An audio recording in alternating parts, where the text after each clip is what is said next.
Welcome to episode 120 of the Campus Comics Cast, and I just want you to know that our complaint department is now officially open. All you have to do is email Mike Atchison, and he will gladly respond to all of your gripes about the things we do wrong in this episode. And of course, he will provide that valuable email address at the end of the episode, so your first complaint should be that the email for complaints was not at the start of the episode, so you had to listen to this entire thing before you could actually send your complaint to us. All right, but one thing you shouldn't be complaining about is Muddy Monster Comics. Muddy Monster Comics is located at 1422 Walnut Street in Murfreesboro, Illinois. Store hours are Tuesday to Saturday from 10 a.m. to 5 p.m. And so that no one talks about us taking too long to get this started and sends us a complaint about that, let's just jump right into DC. So page 1, Batman Shadow War Part 2 and Batman issue 122. Did we talk about Shadow War last time? I don't remember. I don't remember. I don't remember. No. So anyway, the last arc was leading to Ra's al Ghul's death, but now he is dead. So I think maybe if anything, it was a preview. And I remember thinking, this can't be much of a suspense because that's his whole stock and trade is resurrection. So I think the fact that he's dead. I don't know for certain, but maybe it was an alpha book. I think there was an alpha, yeah. Yeah, I think that's what it was as well, because I remember there being something to do with Deathstroke Incorporated. And we talked about having to buy extra books if you want to do, because this is crossing over in Deathstroke, Inc., Robin, and Batman. So, yep. All right, so maybe we did talk about it. So do we want to add anything about Shadow War? I don't. No, I don't. Okay. I don't know anything yet, yeah. So page 4. We do have Batman Beyond, Neo Year 1 of 6. So I guess they're playing on the 0 year and the year 1. And of course, there are a lot of fans of Terry McGinnis, Batman Beyond.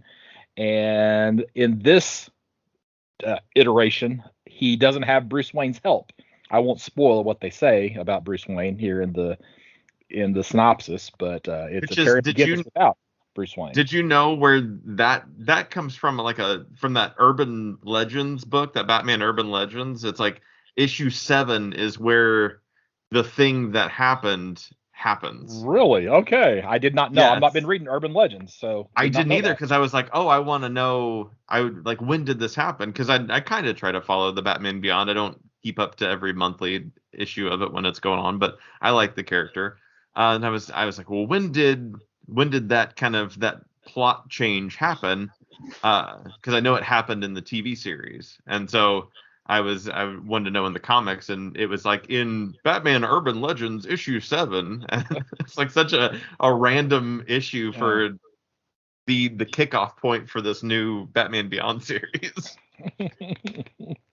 I might have that issue. I don't know. I'll have to check and see. But I have no idea what you're talking about though either. So. Well, then you can just read it, in the synopsis for that issue. So I will. Absolutely. Page 6, Batman Killing Time #2. I don't know that Tom King's done this a whole lot, but he's introducing a new villain. Oh. So we have a villain called The Help. So he introduces, like, in his entire 80 issue run on Batman, how many other than he introduced Gotham Girl and Gotham, right? But how many other new characters did he introduce? I couldn't think of any off the top of my head. Do you know of any? And there aren't really any. I don't know if it was him that introduced him, but there is another one I think that was new and either during his run or right before it. I can't think of his name. Okay.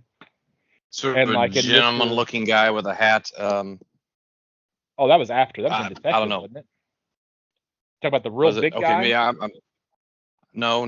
This was just I'm speaking out of turn because I vaguely remember something about it. So, but you're right. Gotham Girl and Gotham I mean, that was the first couple of issues of Batman. First issue. That was the very first issue right. of Batman. Yeah.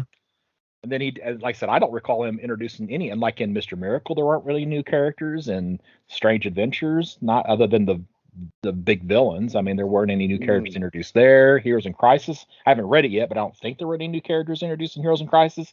So he normally doesn't introduce. He's not like Tynion, who every other issue is introducing a new character. It's just his spin on everything. Yeah, so that's one of the things I like about Tom King's writing. Is it's not this constant, hey, let's remember what's going on with all these other characters that already exist. So anyway, he's going to introduce a new character, which kind of has my interest peaked because it's not something he does very often. Yeah. So I'm kind of into that. Are you already getting this series? I am not. I didn't pre-order any of these, and I'm sure we mentioned this last time because it's Tom. Yeah, actually, I take that back.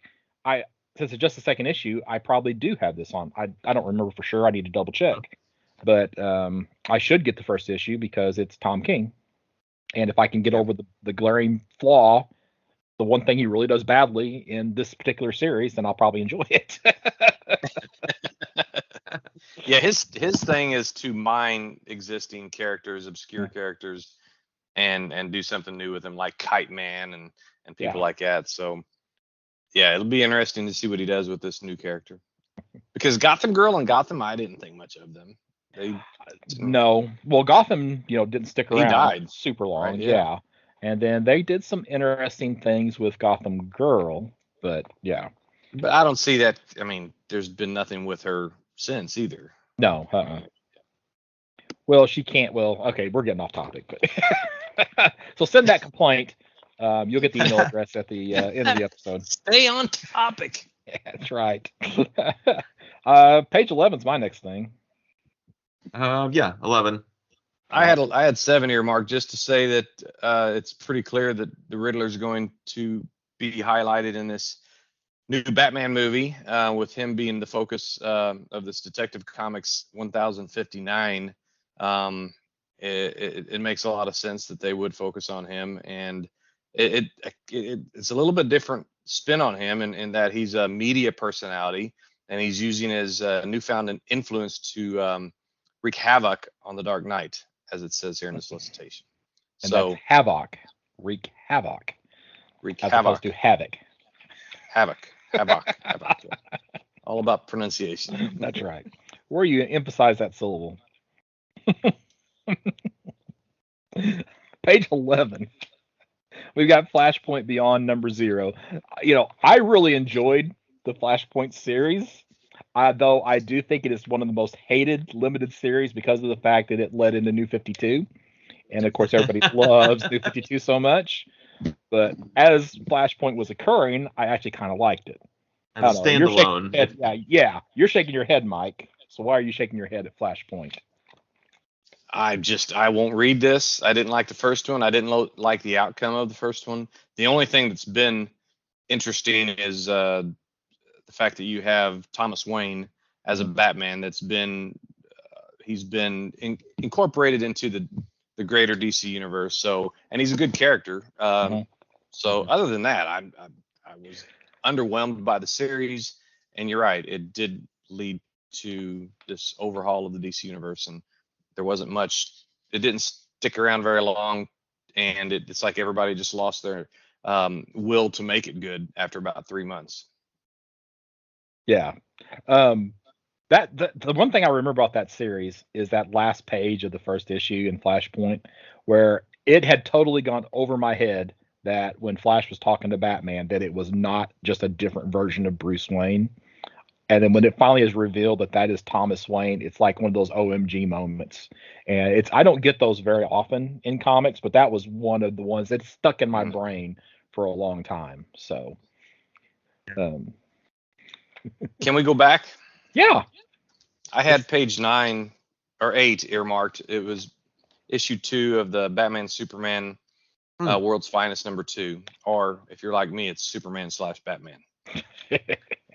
And I just want to say, somebody at DC needs to call a shot and decide whether Batman's going to wear the yellow oval, bat signal, bat emblem, or he's going to wear just the black on gray big one on his chest because every other Bat title is different. Detective Comics has just the black and gray. Mm-hmm. The Robin Shadow War and Batman 122 has the yellow oval, and then World's Finest has the yellow oval.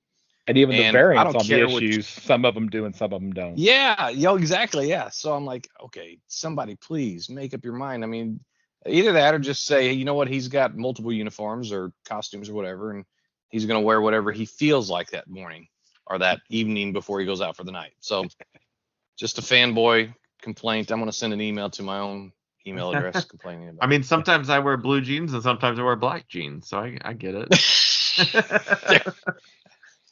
Don't enable DC. My next thing's on 15. Yeah. Okay. So, all right. So, The Flash, Fastest Man Alive.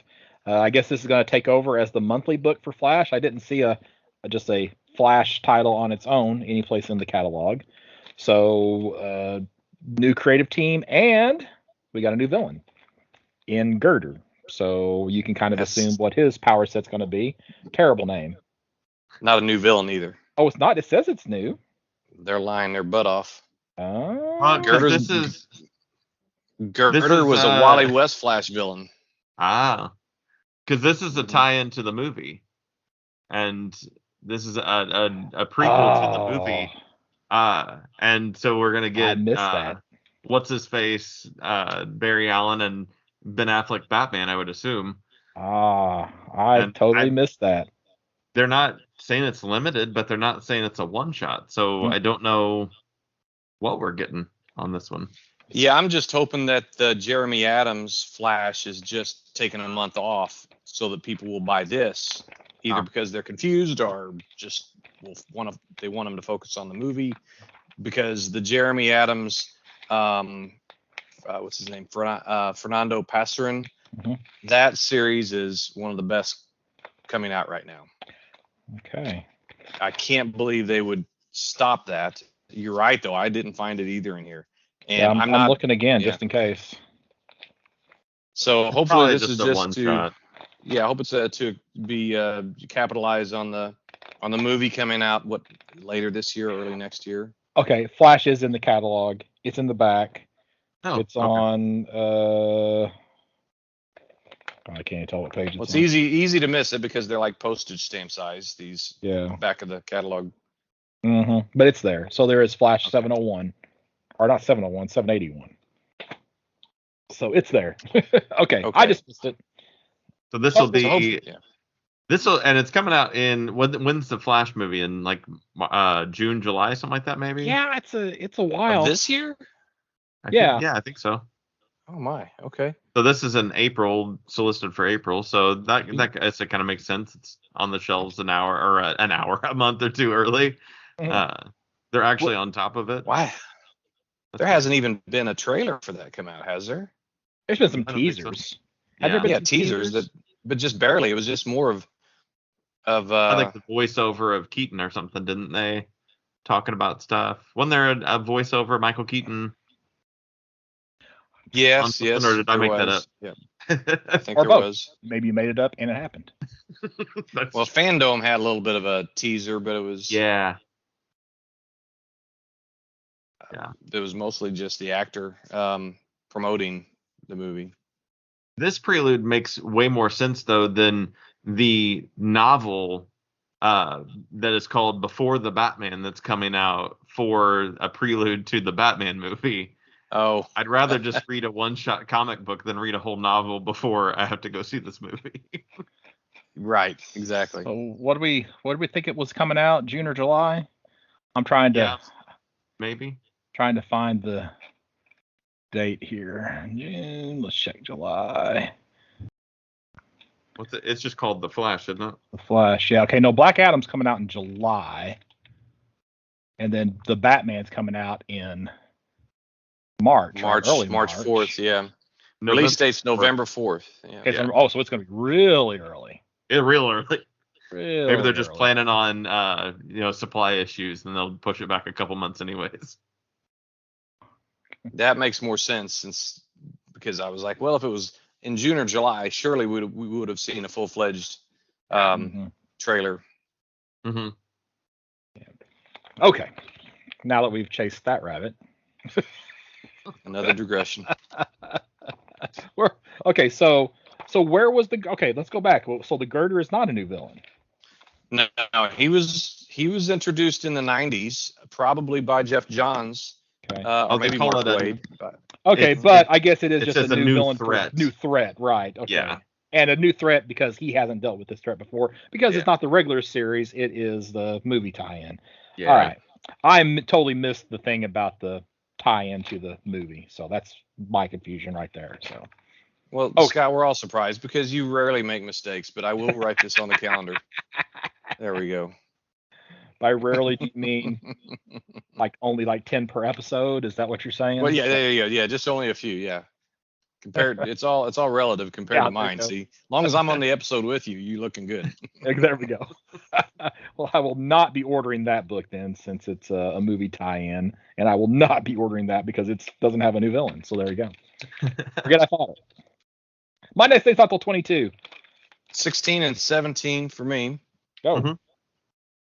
So they have hijacked the Earth Prime name to be the label for the CW shows in comics, or the CW show characters in the comics, which is fine. And I mean, I don't know if I'll pick either one of these up. If I do, it's just because it's called Earth Prime 1 and Earth Prime 2. But I have to laugh at Earth Prime number 2's cover with what's the actor that plays Superman on Superman and Lois? Tyler. I can't remember. Yeah. But look at that 5 o'clock shadow the dude's got. And that's exactly, I mean, the actor has that. He looks like he has always got, you can actively see the whiskers growing. So yeah, they're being realistic here. Yeah, I did see that this was a CW tie-in, so I just skipped it. Yeah. It was just a comment or something to kind of laugh at.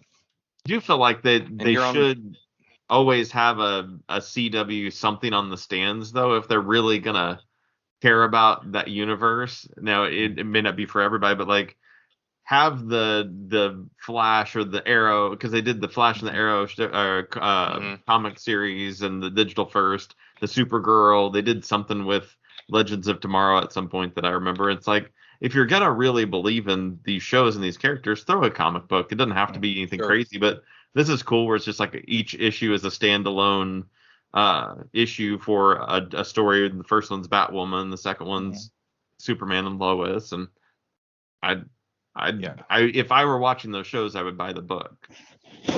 Sure. Yeah, I agree with you, Shad. That's you would think they would do that a little bit more. And although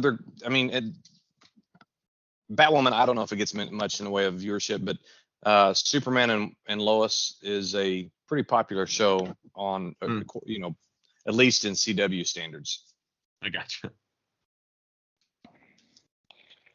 All right. Anything else for 22? Nope. All right. Who wants to talk about Justice League 75?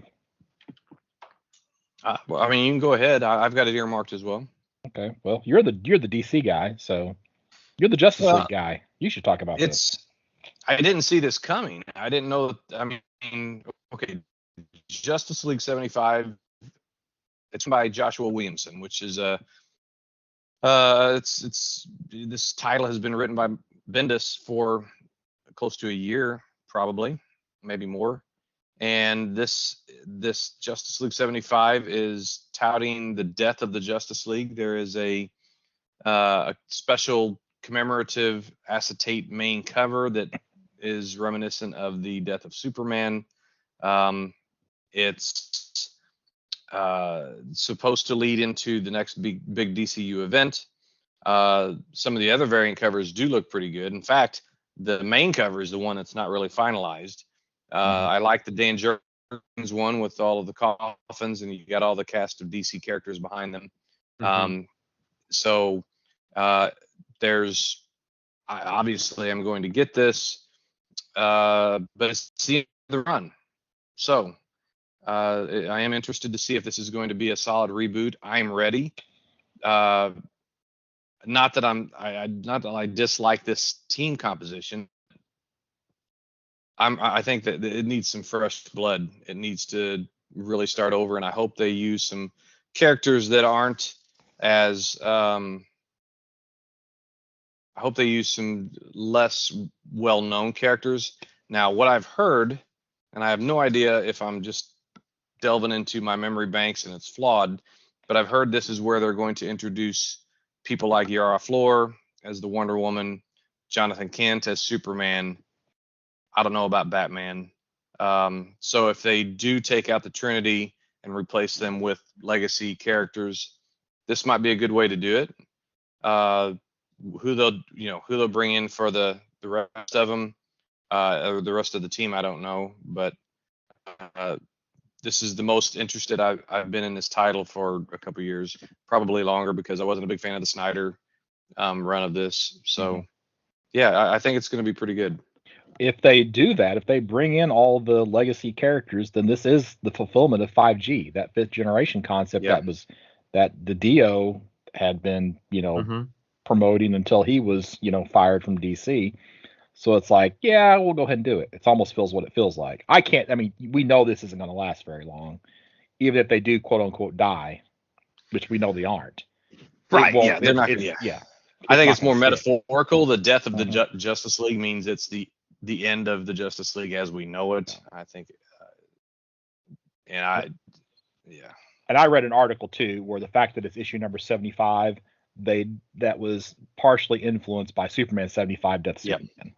Yeah. Oh, okay. So yeah. But it might be a way to introduce some new characters. Yeah, and when you look at the people standing behind the coffins, a lot of them don't look sad, So yeah, you would think there'd be a little bit more, weeping and gnashing of teeth, but there's not a whole lot of that going on. To me, it's always whether it's the Justice League or the Avengers or the Titans, some of the most fun issues are the ones that are bringing in a new team. Mm-hmm. And who's going to be the new team and how they're going to bring them in. Is it going to be by election? Is it going to be by appointment, or they're going to recruit? I'll never forget the Meltzer run of the Justice League, and it was just so cool the way they did it. So yeah, that always, I think, is a good way to bring in readers again, or maybe make them excited. Or because Batman says he's on the team. Right. Yeah. My next day's not till 38, and I'm sure somebody's going to talk about Sandman on 26, but I don't have anything till 38. Yeah, 26. Yeah. Yeah, go ahead. Go ahead, Chad. So we're getting another Sandman universe book with Nightmare Country, and this is a new book with James Tynion IV on the writing it, and a couple of artists drawing it, which I thought was cool that there's two different ones. And we haven't had a Sandman universe book for a little bit on the stand, so this will be the return of that. I kind of thought that they were just going to bury it for a while, but it looks like they're just kind of leaving it as an open imprint to just, when there's somebody who has a story, they go for it. But they'll probably have a Sandman book on the shelves when the Sandman series comes out, so that's good. And on Netflix. And so this kind of tells the story of the Corinthian is back on Earth. Dream has sent him to Earth because there's a new nightmare that is wandering the planet, and it's not one that Sandman has created, because Sandman typically creates all of the nightmares as well as any of the other dreams. And so he sends Corinthian, which is one of the meanest nightmares out there, to figure out what's going on with it. So I like the concept. It's pretty cool. It's going to be looks like an ongoing as of right now. There's not there's not an ending to it, which is good, because I don't necessarily want it to end if it doesn't have to. Agreed. Yeah, I've got this marked to get. I didn't even have a chance to read the interview in here with James Tynion, but I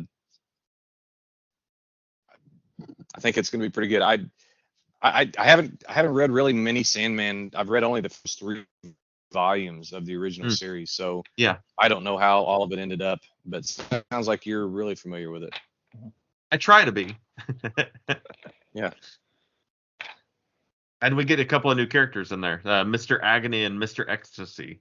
So I don't know what they're gonna do, but they're probably dreams or nightmares of some sort that are playing into it all. I would imagine. They're probably just Brute and Glob in disguise. Right? Yeah. Well, imagine that James Tynion, doing a book and introducing new characters. Well, I was thinking after you said that, I was like, oh, I know of a book that he's writing this coming up that's got 2 new ones. Yeah. Like I said, I'm on 38, so I'm done with the book actually. Oh, okay. Mike, what else you got? I have nothing until 44. Okay, well, just mentioning Aquaman Green Arrow Deep Target number 7, final issue of that series, and on page 39, Blue and Gold number 8, final issue of that 8-issue series. Mm-hmm. What page you say? 44. 44. Okay, go ahead. And I just wanted to mention that the Joker is ending with number 14. Yep. Which I know it wasn't really meant to be a limited series, so it didn't carry over or it didn't last as long as I think they would have hoped it would have. It's just so hard to keep villain books going for a long time, especially whenever it's a real villain, because it's so hard to have somebody to root for in a book like that. But it's just like it kind of, if they're actually treating him like a villain, then it wears you down. You don't want to read and try to cheer for the bad guy. It's just like that's not what sane people do. So. Well, yeah, this volume outlasted the 70s volume of the Joker. Is it 7 issues? I think so, 7 or 9, something like that. It seemed like it was like an odd number. Yeah, I'll have to look that up. That's all I had. So on to Marvel. Sounds like on to Marvel. All right, all I'm going to say, Marvel, is that the first page is supposed to be for like the most exciting thing that you have coming this month, right? And their first page is facsimile editions. Really? That's ridiculous. You know what? Put the big book, put something exciting on the first page, but no, facsimiles. So that should tell you about what's going on in the Marvel catalog this month. But page 1, we do get a new Amazing Spider-Man number 1. And John Romita Jr. art, which his artwork is not for everybody, but he had a pretty nice run on Amazing Spider-Man back in the 220s and 230s issue numbers, so it's way back there, considering that we've already we're past issue 800 of Spider-Man. Mm-hmm. So, and I do like the fact that it seems like we're going back more to Bad Luck Parker as opposed to, everything works out. Everything's going great, Peter Parker. So it's not like he's losing his girl, he's losing his connections with other teams. So that could be kind of going back to, what old school fans of Spider-Man are used to reading. So anything to add on Spider-Man? No, just the JR's art somehow looks better at Marvel than it does at DC. It just does. He was not a good fit for Superman. No. Chad, you were going to say something. I said you hit all the notes that I had on that. Okay. All right, then. Okay, page 7. Got Captain America 0. So apparently, we're going to get 2 Captain America books after this one. We're going to have a Sam Wilson Captain America and a Steve Rogers Captain America book. So we're going to have 2 Captain Americas in the Marvel Universe. That's at least how I understand it. But they're giving us a 0 issue here, which I guess is going to have 2 stories, or I assume it's going to have 2 stories, a Cap and a Sam Wilson story. And they basically have a wraparound cover that has, Steve on one side and Cap on the other side. So, or Sam on the other side. I was hoping that it was going to be like a Captain America team up book, and it was going to be the both of them were going to be in one book together. But you're probably more right that they're just gonna split it out. And that's just something that I read. I can't remember where I read it at. Gotcha. So because there was been a Captain America Iron Man book. Yeah. That there was 5 issues of, and we didn't have just a solo Cap book. So now we're going to go from maybe to 2 solo Cap books, just 2 different Captain Americas. So, page 10, we have Hulk versus Thor, Banner of War Alpha #1, and I assume that's Alpha #1 is the title, it's Banner of War Alpha #1, not War Alpha. So it's kind of worded strange there. But, some people just like big fight books, so you can't get much bigger than Hulk versus Thor. So I think some people want this just for that fact. But I do want to mention that there are actually 2 pretty nice Trevor Von Eden variants to this book. One with Thor and the Hulk fist coming at him, and then the other one is with the Hulk with Mjolnir coming at him.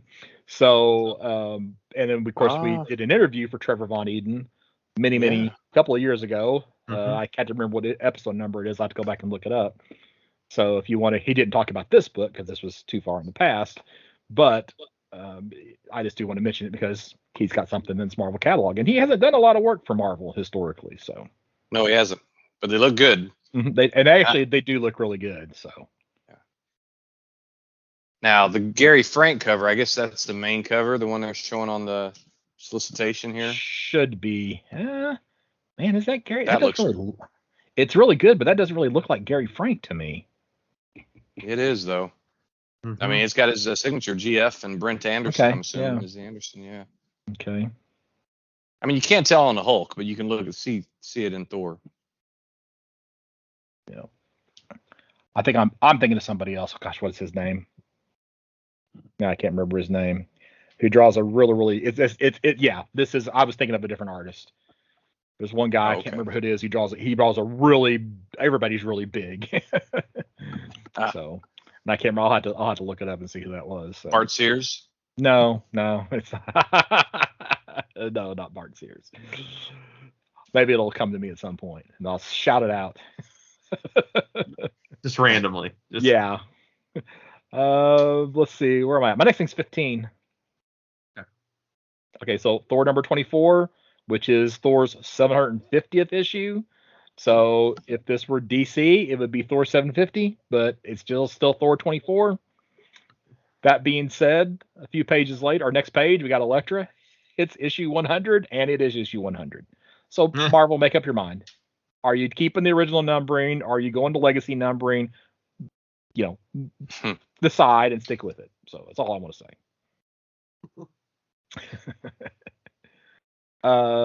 Page 19. X-Men Red #1 and Red #2. We got a new X-Men book, which is going to take place on Mars. Thus the reason why it's X-Men Red. And I can imagine, they say the iron content of Mars is very high. So I think Magneto could be very happy there. Oh, that's true. Yeah, he's got lots of stuff that he can manipulate, though I don't know what the magnetic field is like on Mars. So maybe he'll be depowered. Who knows? Written by Al Ewing. I guess he needed something to do after Immortal Hulk. So not that he isn't. I think he's had several books. So I couldn't find work. Yeah. My next thing's 25. I got 25. Yeah. Why don't you go ahead? Because I didn't really ever watch this. Did you ever watch this? Yeah, I totally watched the X-Men of 1992's animated series, which is getting a new season on Disney Plus, I do believe, as well. So if you're into that, you also have a new show to look out for. But this is House of 92, and so this is the third, I think, volume of X-Men 92 books. It's at least the second, but I think it's the third, because they did an Infinite Comics series before they did one that was printed, and I think that they would consider that one, the printed one, volume 2. So they are doing their own take on the mutants settling on the island of Krakoa. Krakoa, is that how you say that? That's how I pronounce it. Okay. and so the non-Hickman version of that world, but also kind of going simultaneously with all of that still kind of happening. So, but it promises to not be the same, doesn't go the same way for them. Is that which? And the whole House of 92 is just so clever. I don't know why. I just think that's clever. I had to like I'm not. Once you get into the different letters besides X, V, and I, like I'm like that has to be a Roman numeral, but which one? So I had to type it because I didn't feel like thinking about it. And then I felt dumb afterwards because it's like, oh, that's 92. Your grade school math teacher is disappointed in you. Yeah, I don't know if they even teach Roman numerals anymore. I don't think so. My kids wouldn't have any idea if they were to see that. I think I had to learn Roman numerals from the internet. Hey, and when the smaller number comes before the bigger number, then that's taken off as opposed to.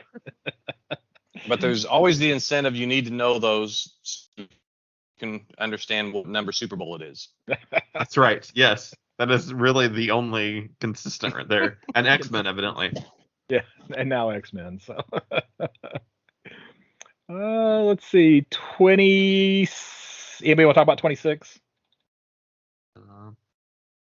Was this a resolicit? Because I thought that we talked about this already. Well, okay. Was there not a Hulk Grand Design like 2 months ago But I didn't remember it being Hulk Grand Design Madness. I don't either. So I'm thinking that this is a new Grand Design book because a lot of those Grand Designs were 2 issues. And I don't remember seeing you're right.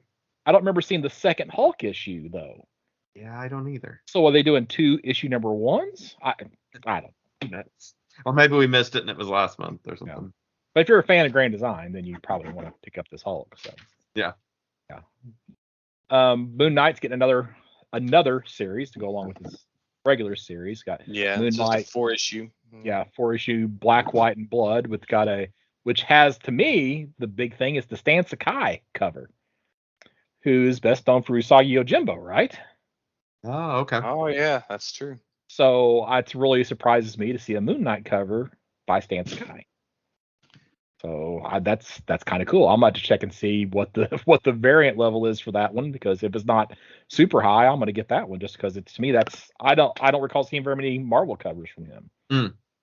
If any. I think I'll pick this up because I like the Moon Knight character and this low commitment. I think everybody I guess is probably going to get a Black, White, and Blood it feels series like it, at some point in time.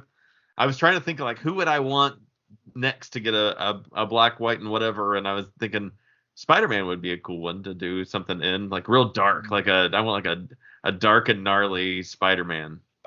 We already have that. It was Spider-Man Reign. Oh, okay. Yeah, so he's like old and decrepit, and yeah. Gotcha. And it's a very controversial issue because you see little Peter Parker. I'll let your mind wander to what we're talking about with little Peter Parker. A little bit like Batman Damned, is that what you're saying? There you go, a little bit like that. So there you go. Understood.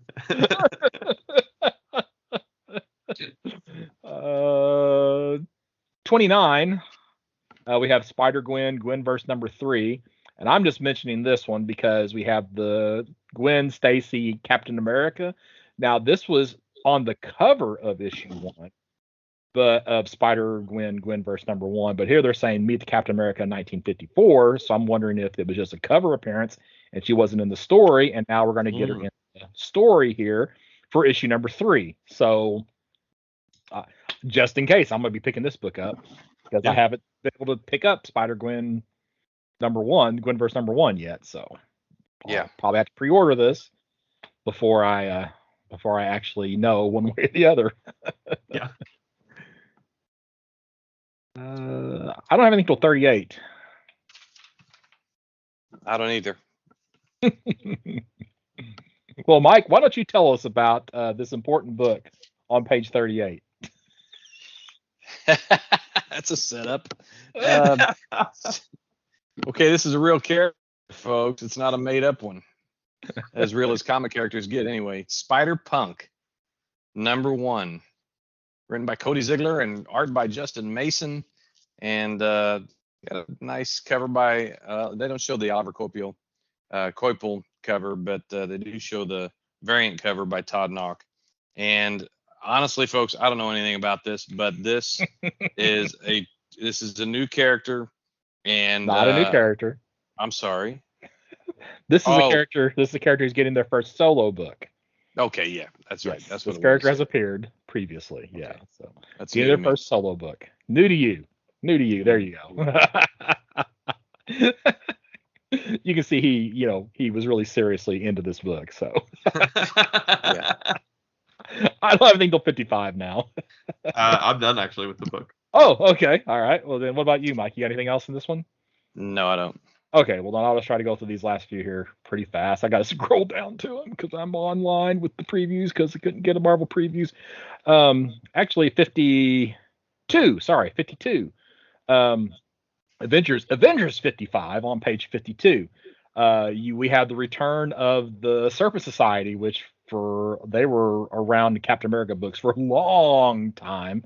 Some would say too long, but they are some fan favorites for long time Captain America fans. So they're popping here into Avengers 55. So anybody who's into the Serpent Society should pick that up. And then on page 53, we have Avengers Forever number 5. And we have the multiverse of dooms, basically, including the Doom Above All. So written by Jason Aaron, which makes me wonder how silly it's going to be. But there are some who think that Doom ultimately becomes Kang, so thus this would kind of fit into that whole Kang the Conqueror, or it's at least Doom is a ancestor, or Kang is an ancestor of Doom. One of however that works out, genealogically, I guess is how I've tried to read it. And then the last thing I have is on page 77, which is Immortal Iron Fist Omnibus. And if you are a fan of Iron Fist, this is, to me, the best Iron Fist story, is the Matt Fraction Iron Fist. And this has some other stuff in addition to the Matt Fraction Iron Fist story, but this is, this was the thing that redeems this character. Anytime I get down about this character, this is what I go back and read because this is just so good. Absolutely. And it's hardcover. It's pricey, $125. I'm sure there are some soft covers floating around, trades that you can pick up and save a little bit of money. So, all right. So we're done with Marvel? Mm-hmm. Okay. Big book. Page 28, just a reminder, orders are due February 18th. You do have a few days past that, but ideally you should have your orders in by February 18th to make sure everything gets ordered correctly. We kind of talked about the Free Comic Book Day books last time. I don't know, did anything get added that sparked anybody's interest? No, I didn't. Something got added, but I couldn't tell you what it was. Because I didn't have the old book to compare, but I was like, I feel like there's more here. Each month, as you get closer and closer, the selections get larger and larger. Mm-hmm. And what's crazy is on the FOC for last week, you're already able to start ordering some of these books. And usually when you FOC, that means they're like 4 weeks out. Oh, wow. It's like your last chance for them to adjust the print run. So, yeah, so some people may have these books in early. Okay, my first thing's 42. I'm just going to do talk about on page 9, we have, this is not solicitations, this is just what has been sold for on auction and what's broke records. There were 7 comics that sold for over $1 million in 2021, including Batman #1, a 9.4 copy sold for $2.22 million at Heritage Auctions. It was the first time a copy of Batman #1 sold over $1 million. Then you also had Batman #1 8.0 sold for $1.2 million. So there's a whole list of them here. Action Comics 8.5 for $3.25. We had Amazing Fantasy 15, which I think we probably talked about in a previous episode. Mm-hmm. It sold a 9.6 copy, sold for 3.6, which I think is the highest out of all of these. Mm-hmm. 3.6 million. It's crazy to me that a Spider-Man book is topping Action Comics #1. Yeah, that's a Silver Age there book. being a 30, almost 30 year. I guess it's closer to a 20-something year difference. It's 20-something years later, and it sells for more than an Action Comics #1. Yeah, it's crazy right now the way the market is.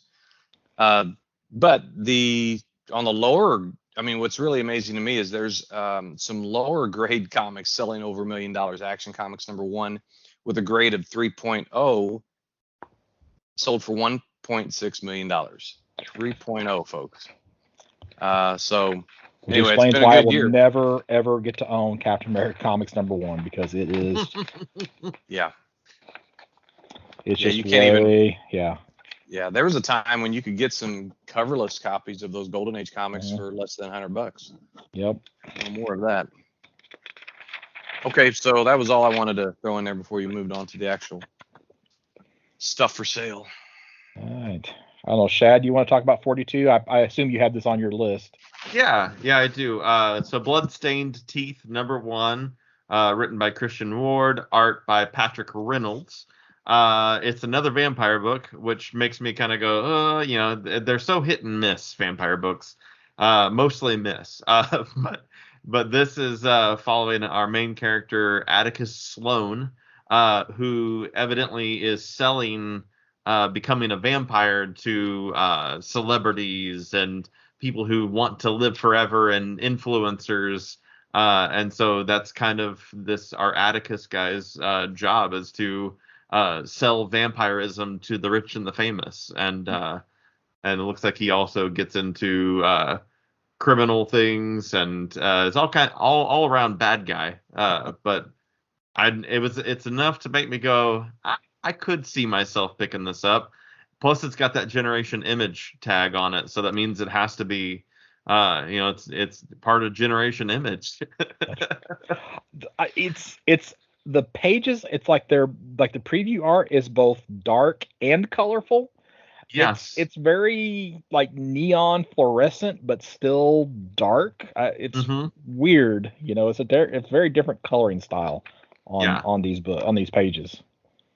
Yeah, it's night in a city kind of vibe is what they're trying to pull off, and it works. Yeah, I guess it's neon is what they're going for. So yeah.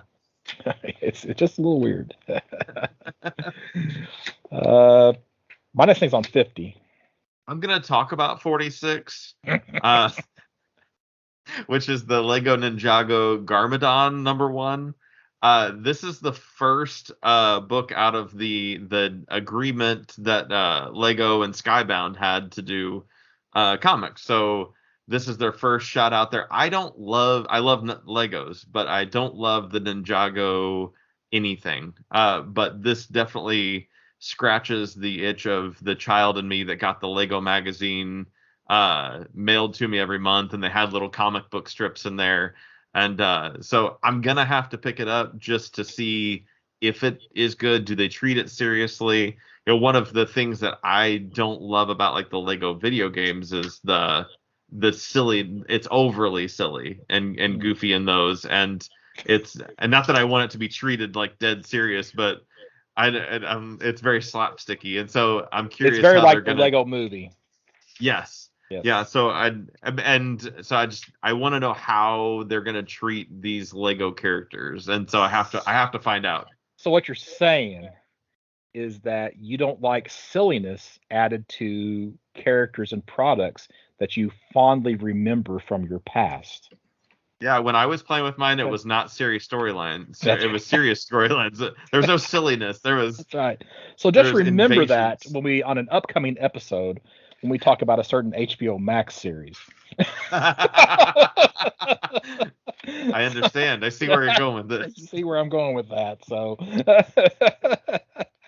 page 50, we've got A Town Called Terror #1, and I can't really describe it, so I'm just going to read it.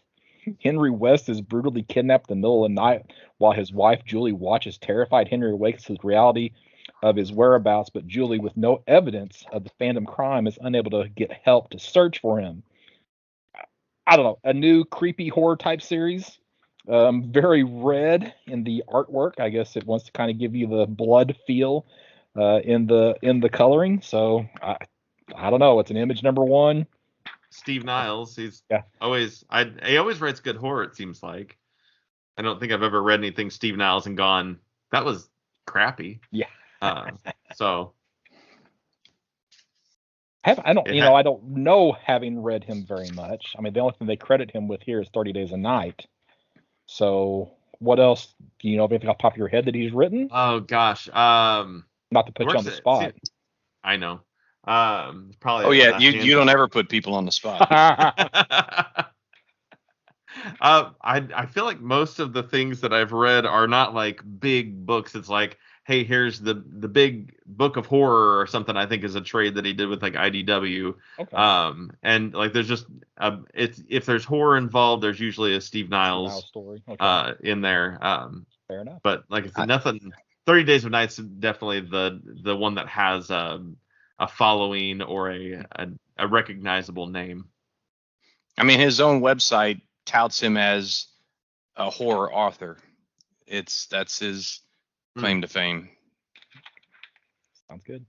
My next thing's not till 88, so. On 52. Oh, go ahead. No, I just really, there wasn't a lot in here that grabbed me, but an honorable mention for Image #1. It's this 12-issue anthology series with a whole bunch of well-known creators, writers, and artists. It's just going to kind of cover some of the characters that have been, in Image Comics in the last 30 years in celebration of their 30-year anniversary. It looks like this first issue is going to have like 7 different things in it. It's got 2 beginnings of 2 different 12-part stories. It's got the beginning of 3 different 3-part stories. There's a first look on a different book. There's a comic strip done by Scotty Young. Everything's going to be in it. It might be worth a pick, at least the first issue. I think I'll get it just for that. Yeah. I didn't have anything till 98, so go ahead. Well, I'll have until 88, so. On 53 is The Secret History of the War on Weed. You guys didn't want to talk about this? Wait, is that okay? You also had Marijuana Man back there, little ways, so it must be that month. This was it's because it releases on 4/20. So gosh, that's new comic. Oh, that's the same one. Yeah. You think they've been holding on to this book for like years, waiting for a Wednesday? Like they came up with it like 6 years ago, and it's like, genius. We got to wait till 2022 to release this book. We picked the wrong day to be talking about this because the rental car I got down here in Tallahassee reeks of weed. I had to go buy air fresheners. Ugh. Oh, this is done by Brian Posehn and his creative crew that was with him on Deadpool. So if you liked Brian Posehn's run on Deadpool, you probably like this style. But it's essentially a quote unquote true story about the war on drugs in the 80s, where they drop an Arnold Schwarzenegger type guy into Northern California to just tear up all the marijuana farms, whether it be through killing people or flamethrower, whatever he can find. It looks like it's going to be an intense one shot. And I don't have anything till 96. All right, so page 88, moving into Dark Horse, we have British Paranormal Society, Time Out of Mind. Another Mike Mignola book, 4-issue series. I know there are a lot of Mignola fans out there. It's also set in the Hellboy universe, so for the Hellboy completist, they will want to pick up this series. The cover art looks fantastic. Yeah. I wish that they would not make it a tie-in to Hellboy, because that was a turnoff for me. It was like, man, sure. I have to know so much. Do you feel like there's so much baggage that you can't just go into this and read it? Yeah. And you guys said you're at 99? I was at 96. Okay, so 93. I think Mike was earlier. Yeah. Mike, where are you at? 98. Okay, so 93, we have Torso, which is a trade paperback. And what caught my eye was that Brian Michael Bendis not only wrote this, but actually drew this as well. So he's the writer artist for this trade paperback. So I guess this is some of his earliest, 1999 Eisner Award winner for comic book excellence. So it's just it's a reprint of this early work by Brian Michael Bendis. And again, as a artist, it's not. The artwork's not great. Yeah, I had no idea he was an artist, and way better than for good reason. I've seen people have had him mark up comics that he signs, put like a Spider-Man head on it and stuff like that. So he's done some little things like that, but I didn't realize that he had ever drawn a complete book. So. Well, it's full color, but the sample art is not. So yeah, that might help if it was in color. I mean, it's not terrible. And of course, full color could just be the red like the cover. It's just like that little bit of red on the cover or something. Right. It's full color for black and white. Yeah. Let's see. I'm not till 122, so. Shad, you have 96, right? 96, yeah. Yeah, 96 is a trade called Cold Bodies that I'm not familiar with the writer Magdalene Visiago, but Andrea Muddy was doing the Parasomnia, I think is what it was called, with Cullen Bunn, that I enjoyed. It was pretty good. But this is a book kind of based on the idea that the trauma that someone goes through after one of those like murder massacre horror movies that you see, like what happens to that character 20 years later and the trauma that they deal with. And it reminds me of like Scream, like the Scream movies. Within that universe, they made the Stab movies, and then Sidney, the main character, had to deal with like the trauma of reliving that every time there's a new Stab movie that came out that kind of played out that history. So this is kind of that same concept in that the main character lives through this massacre, and then they'd have a film franchise called Snow Day that continues to put out movies, and on the anniversary of the killings, she starts to kind of see the killer again, and has to kind of figure out whether it's in her head or if there's actually a real killer on the loose. So I thought it was a neat horror concept that's been done obviously before, since I had the Scream reference, but I like the artwork, and to be done in comics would be different. So I like the movie poster cover. Yes, yeah. And speaking of trauma, my daughter recommended that. What got us on the subject is she's watching the new iteration of Dexter, and she said, "Oh, that was a great series, Mom and Dad. You need to watch it." So my wife and I were looking for a new show to watch. Let me tell you, after the first episode, I'm like, we're not going back. That it was just a little bit too realistic. Oh my gosh. Home for you? What's that? Yeah, well, in my line of work, I dealt with a lot of dead bodies and autopsies, and this was like, whoa, man, this is like work. Yeah, I don't want to. That's not going to be my entertainment. That's not relaxing for you, huh? No. 98, Scott and Shad. That's what I have. Breakout. It's a 4-issue series, which is always a draw for me, because then I know there's an exponentially less chance I'm going to miss an issue if I get just get a 4-issue miniseries. So, of course, if you do miss one, you miss a greater percentage of the series, though. I can always count on you, Scott, to just bring up the positive. You're like Schleprock. The hell? Could you imagine if you missed an issue, you just move on to the next one? Like, oh, I don't have 3. I guess I'll just read 4. Yeah, no, I'm so OCD. I mean, I'm like, well, I can't move on. I guess I'll sit here on. Yeah, I'll just sit here until I get that copy. Yes. Well, it's like when we did Strange Adventures and I read 11 before 10. Oh man, that would be horrible. Yeah. It's not like when we were kids and that happens sometimes. You would the first issue of something you pick up off the rack was in the middle of an arc, and you're like, oh, well, you had to fit, so you just, but that's when you're 11 years old and you can live with it. But anyway, Breakout is by some creators I'm not really familiar with.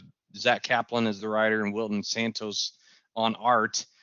But I like the premise. They at least did a good job of selling it to me. It says when massive cube spaceships from another dimension materialize over our cities and routinely abduct teenagers to be held inside their mysterious floating prisons, Liam Watt's younger brother Tommy is taken. But while governments and adults across the world accept the loss as inevitable, Liam refuses to give up hope. So now in a Take Back Our Future anthem, Liam assembles his skilled team of ordinary high school students to risk it all, but can they pull it off? Blah, blah, blah. This just sounded like Red Dawn to me, except more about aliens instead of Russians. And alien invasion instead of a red invasion. Yes. So it looked like a lot of fun. Who knows? But you got to take some risks. Yeah, I'm in on that one. I like the concept for sure. Yeah. My next thing is at 122. I got 116. I've got 108. Okay. And this is more of a mea culpa to you, Shad. I didn't really correct you, but I kept questioning when we were talking about Count Crowley last month. And I thought, well, here it is again. This is issue 2. And then I'm thinking, why does that song always say, the Ozzy Osbourne song say Mr. Crowley? Well, I looked it up. Guess what? Ozzy mispronounced it. Oh, really? So Mr. Crowley, the song, is based off of Aleister Crowley, who was sort of a magician, a spiritualist, and from the early 20th century or something. But I'm like, okay, it's Crowley. It's never too late to learn the right pronunciation of something. So. I didn't realize that it was wrong in the song. Yeah. Yep. So there's your trivia factoid. And I did pick up an issue 1 of the Reluctant Midnight Monster Hunter. So that book there's not a lot of those sitting out there. So. And I knew you were going to go to 122, Scott. Well, Shad, you said you had 116, right? Oh, yeah. 116 is Immortals, Phoenix Rising, A Traveler's Guide to the Golden Isle hardcover. And I just don't know what this book is, but I played the video game. I really enjoyed it. This is the second thing that's coming out of it in comic book form. But the description reads as though it is a game guide to it. But the preview page is a comic book, but there's not an artist credited. There's just Rick Barba as the writer. And so if this is indeed a comic kind of spin-off of the game, I definitely will pick this up. I need to patiently await a little bit more information to see what this actually is. But if you were a fan of the game, it's kind of you have a warrior who is going to save all these Greek gods who have been imprisoned by this other character, and so you kind of one at a time free out like Ares and whoever, and then once they're all free, everybody comes together to fight the bad guy. So it's pretty cool story, and so it would be, there's obviously all kinds of Greek mythology to play with. You could easily throw this Phoenix character into any of those stories. So hopefully that's what this is, and I'll have to keep my ear out to see what else they can provide as far as information on it. It's got a smaller trim size. It's 6x9 instead of, usually if it was a game guide, those are usually like magazine size. Yes, exactly. Huh. This is the kind of thing, instead of it being a game that makes you want to read the comic, this is a comic that makes me want to play the game. But right, yeah. If I was still gaming like I used to. Yes. Sounds cool. I tell you what, I'm gonna tell you a game that you should play, because it's not difficult. It's more of a story driven game called Firewatch. And in this game, you're just this guy. You get sent to the middle of a national forest where there's nobody around you for miles except for there's a spotter. You're spotting wildfires, which sounds like an exciting base story, but it really is just like you're playing through a story. Okay. So it's only takes a few hours to get through, And what perspective is it? Is it it's a first person. First person? Mm-hmm. Oh, I love first person.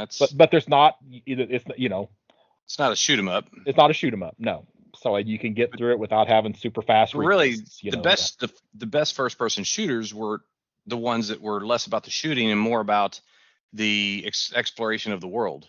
Yeah. When Unreal came out, yeah. Oh man, all I wanted to do was just search that world and find my way around it. Well, then you might enjoy this because there are little things that you can do which I didn't even touch in the story. So, but anyway, moving on. Anybody got anything for 122? No. Okay, so IDW, we got the Rocketeer, the Great Race, #1 of 4. This is celebrating the 40th anniversary of the Rocketeer. Of course, this does not have Dave Stevens' art, since he is long gone from this mortal coil. But there is a bonus feature that has an oral history from some of Dave Stevens' friends, families, and fellow artists that they talk about him and I assume the Rocketeer. There hasn't been a whole lot of Rocketeer material. Mark Waid and Chris Samnee had a couple of good story arcs, but beyond that, not been a whole lot.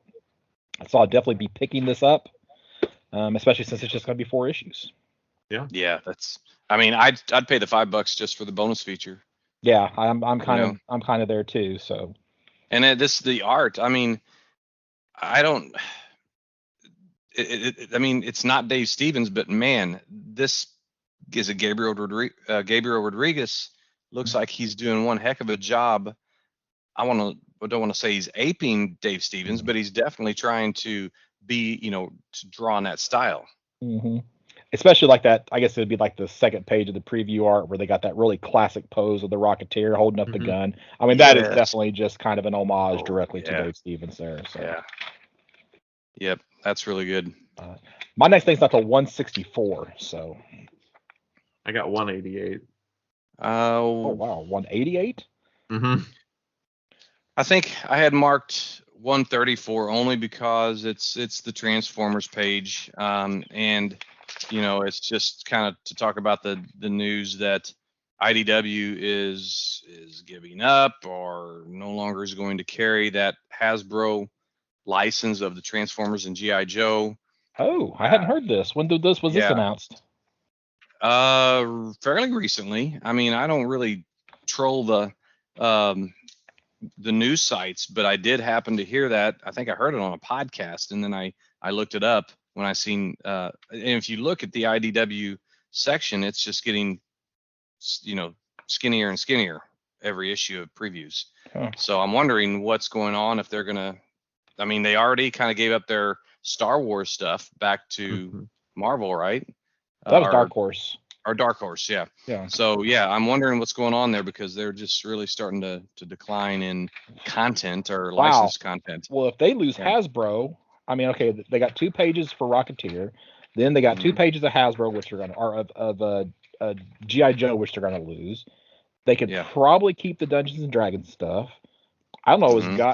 I think they still have Godzilla. They would still have Godzilla and Mighty Morphin Power Rangers because that would be Hasbro. They can still have Star Trek, Sonic. Yeah. Okay. Then they'd lose. They still have Turtles. Then they'd lose 2 pages of. I know it's not quite half. It's maybe a third of the IDW section.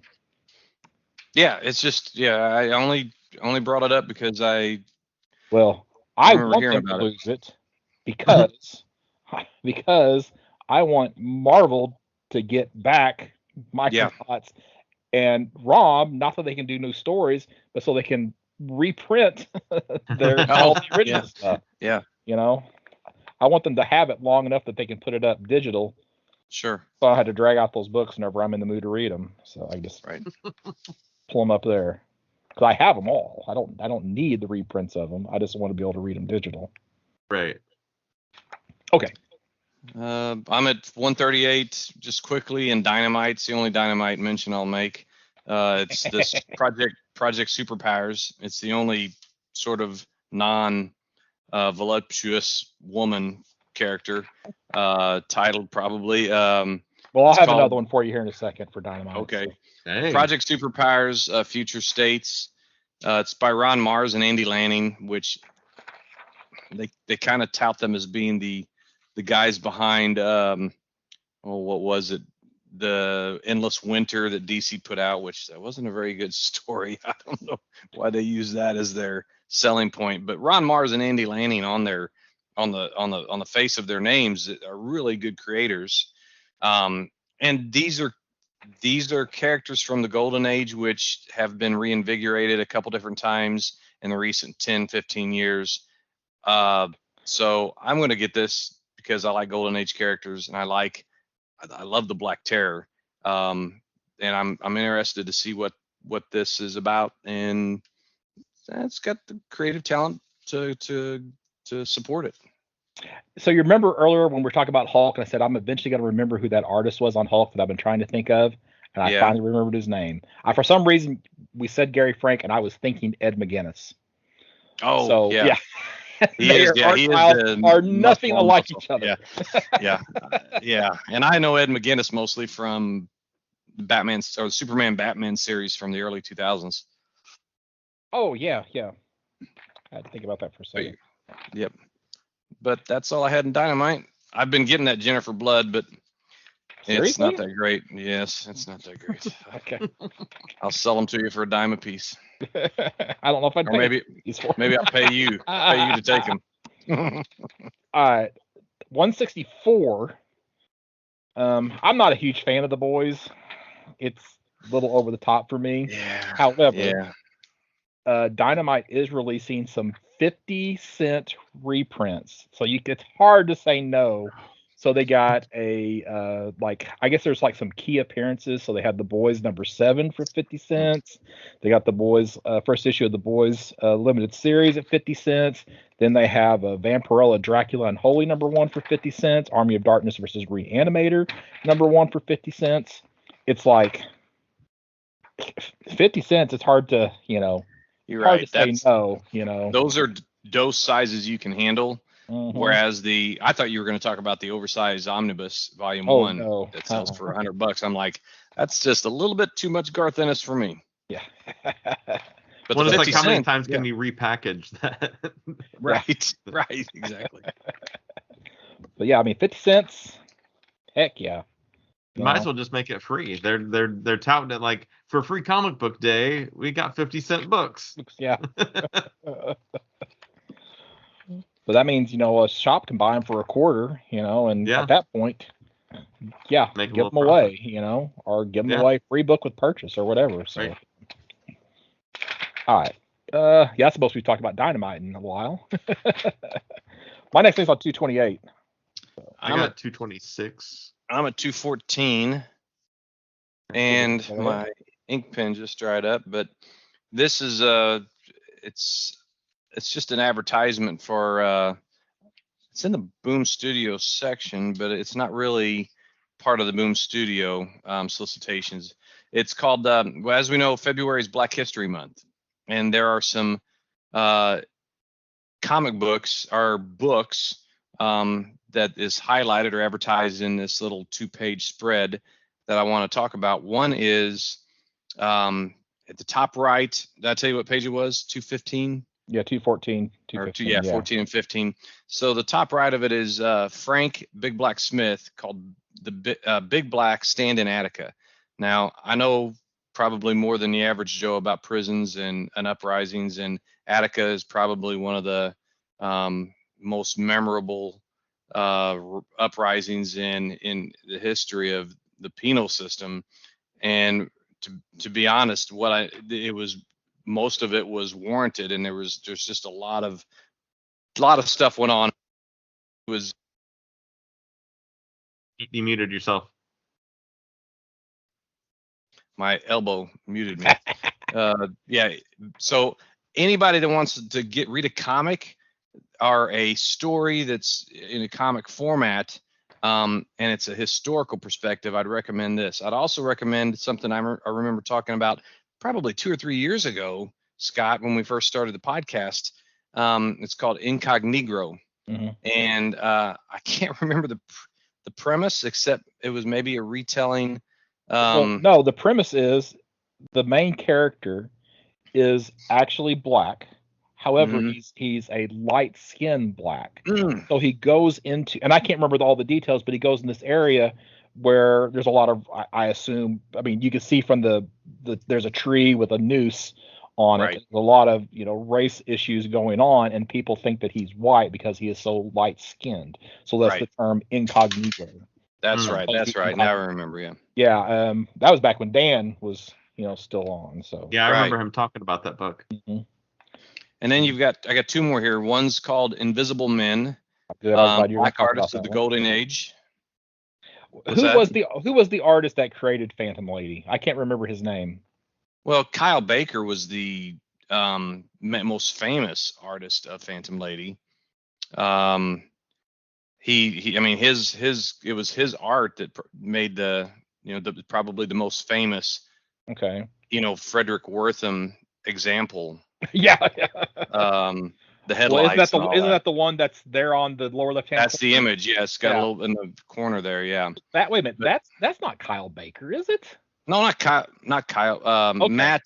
Matt Baker. Okay, thank you. You read Kyle Baker in the lower right. I did, but you know what? Yeah, because in the right hand corner it's got Kyle Baker, and I definitely mixed them up. Okay, but so I'm Matt Baker. Thank you. I didn't think that was. Yeah, okay. Now I'm totally questioning the names here, but I think it is Matt Baker. But anyway, those are the three I wanted to bring up. You keep talking. Yeah, do that. And I mean, I would recommend if anybody likes history, there are so many African American creators that have contributed that you wouldn't even know that they were black. But there wasn't really any.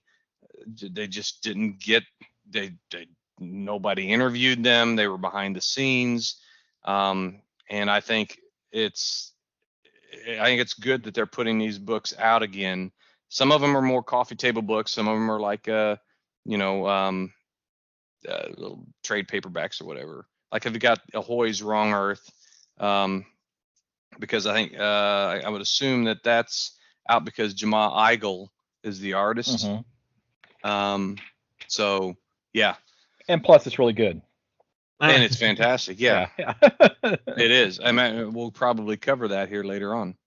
Yep. Did you find out? Is it Matt Baker? It is Matt Baker. Yep. Okay. So you are correct. So well, I knew I could count on you. I was half correct at the beginning, but just like I said, when you know how it is when you're reading something, you see something else. That's what you say instead of what you're thinking. Yeah. So yeah. So I recommend and people. Plus, you forgot to mention the Kyle Baker book that's on the page too. Exactly. Yeah, that's there too. Yeah. But if I would have bought that right now, I'd have been like thinking it was Matt Baker, and then I'd be like, wait a second. Yeah. So. And Kyle Baker also did that red, white, and black. Yes. The. Yeah. Yeah. Truth, red, white, and black. That's the title. Right. Yeah. So yeah. That was Kyle Baker, not Matt Baker.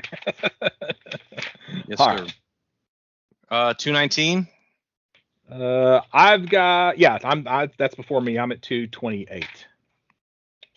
So all I had on 219 was once again the Aardvark Vanaheim. You've got a Dave Sim comic that's called Batvark, a poet in the family one shot, and you can never be disappointed in Dave Sim's strange humor and his little homages to different things. But this is a play on the a death in the family. Everything from the cover design to the name and this is where I'll probably Shad, you remember we both talked about getting the what was his name? Cerebus versus COVID-19. Yes. Yeah. Mm-hmm. So anyway, that was that's the kind of thing when you get it, you're like, why did I get this? But you just can't help yourself. Yes, I have one of those books is sitting in my to read pile, and I looked at it the other day and I went, why? I think it's like Exactly. Crisis on Infinite COVIDs or something like that. Yeah. Well, I do want to mention not any of these books in particular, but from age 216 to 218, and this is for Dan Brown in case he ever does listen to the episodes. Now that they do have QR codes that you can see a preview for all of these books from the boys. I just want to throw that out there. You should probably take a picture of it and send it to him.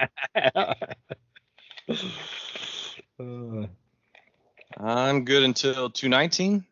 No, that was the one I was just on. So yeah. No, that was what you just did. Yeah. 236 is next. Okay, 228. I got 226. Okay, go ahead. The Naughty List from Aftershock. This looks like it's got Garth Ennis' name on it. Yeah, you're right.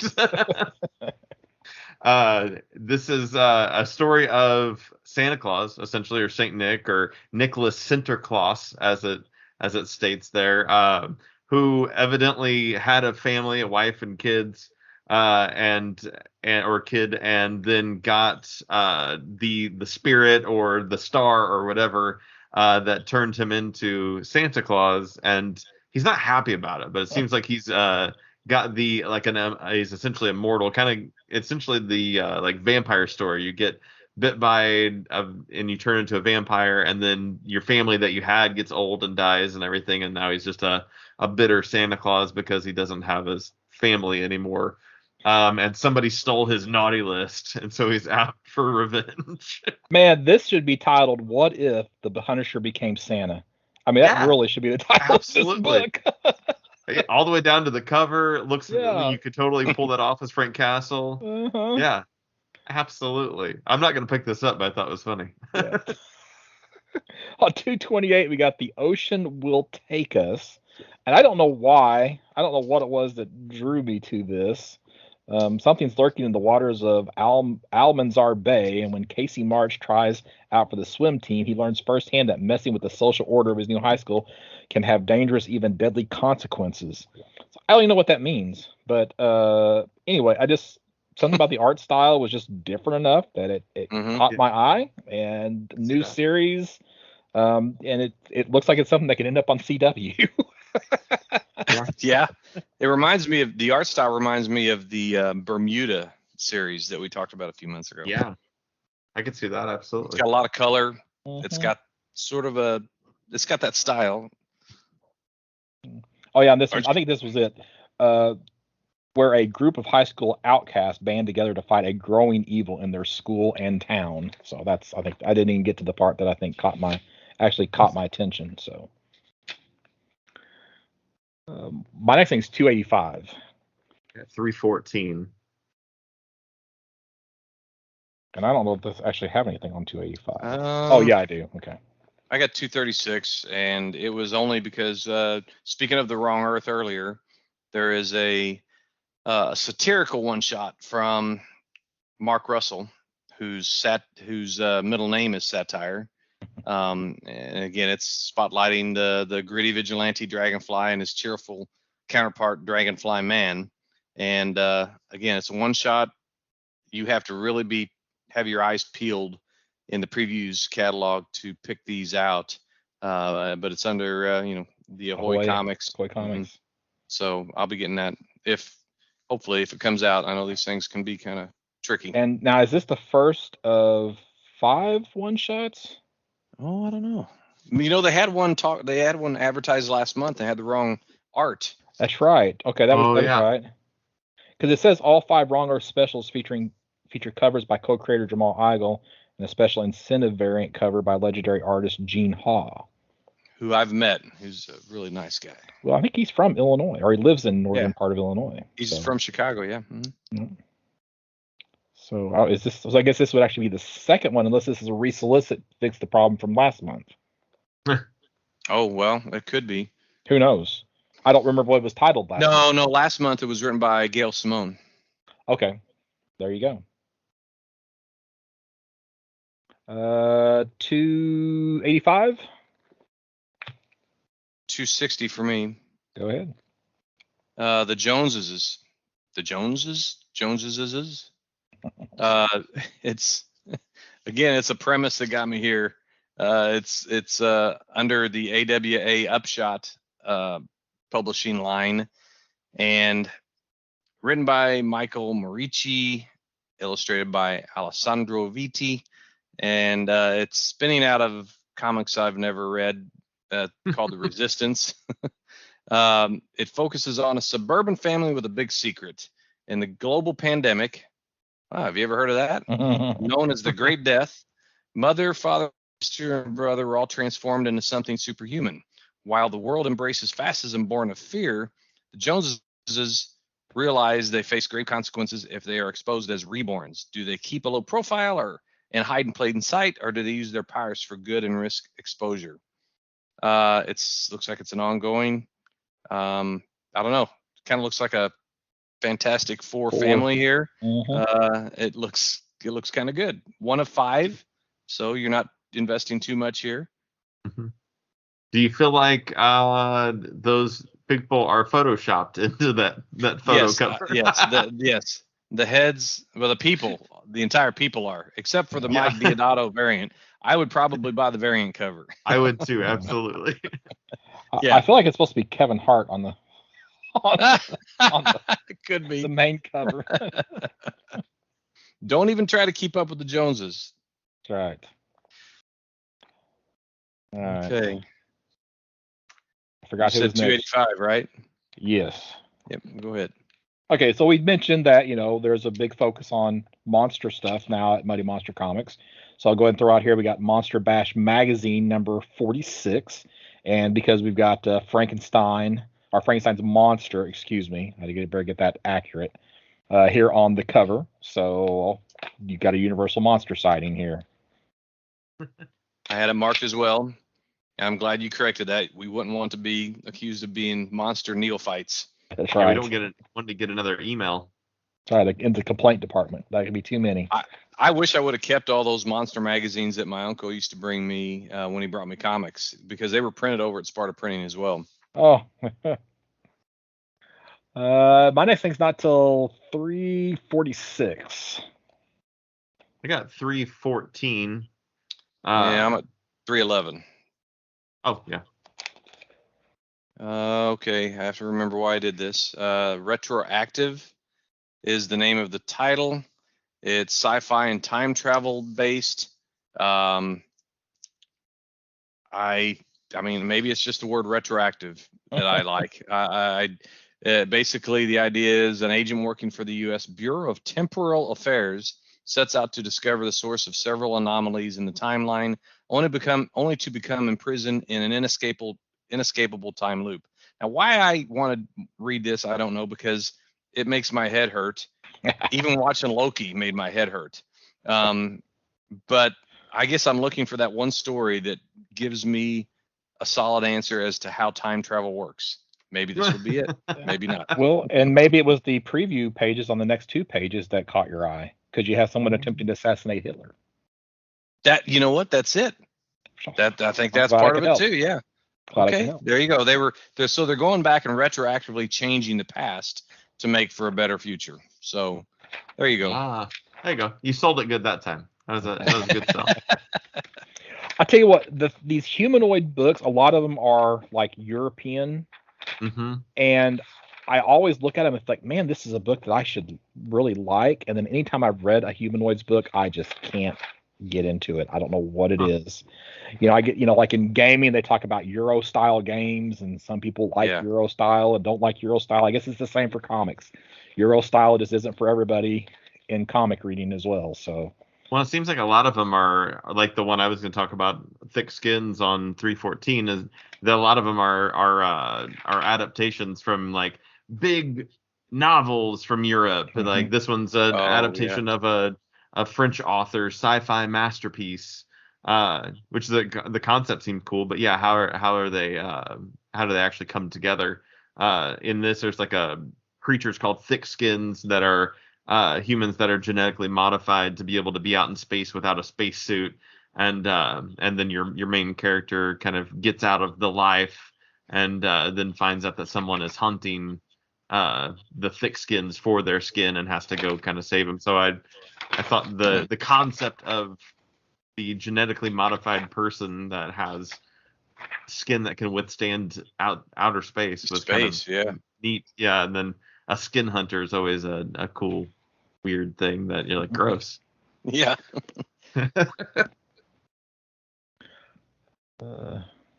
I'm still 346. So. 338. Yep. Go ahead. Yep. Red 5 Comics has got a book called 78 Miles Per Hour. This is number 1, and this is an idea that I actually had for a story, and I'm bummed out that I didn't beat anybody to the punch on it, but also want to see how they execute it because I've got questions. Essentially, the sun is too close to the Earth, or the radiation from the sun kind of fries anybody as it goes. So you have to go fast enough to beat the speed of the sun, which is, I guess, 78 miles per hour in this world. And so they have like a moving city that is constantly going to outrun it. But my question is, what happens when you hit the coast? So all the water's gone because of the extra temperature. Oh, so you think it's dried evaporated?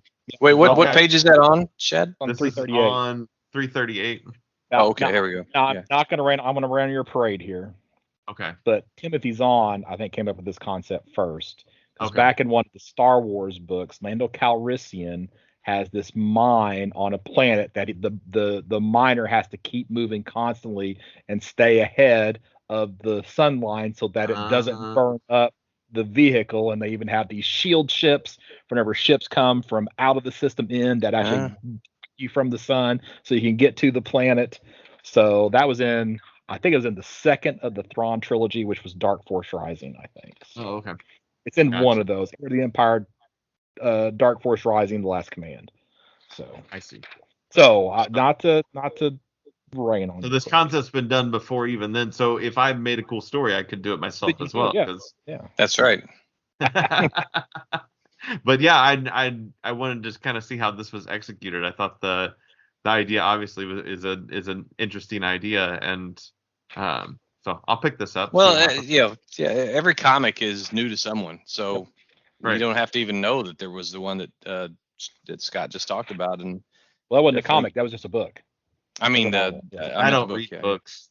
They're too long. No pictures. Speaking of books, remember I told you I read Dune to be able to watch the movie, and they still haven't released it on HBO Max. Oh, it's not back on there yet. No, it's driving me crazy.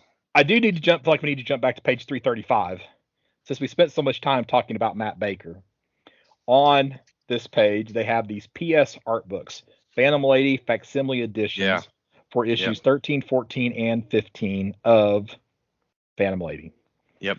So, and I think I want to say that over the course of the pandemic, that this company, I guess PS Art Books, was having some trouble getting their material out, and somebody had been putting in pre-orders for all the stuff, and then they weren't getting them, and then all of a sudden 20 or 30 of them showed up at one time. Oh no. Probably what happened. Yeah. So this guy was had a heart attack when he heard his bill, so yeah. I mean, they're not super expensive, and they're like $20 a piece, $17 a piece, but still. I'm wondering if this is considered public domain. Public domain, yeah.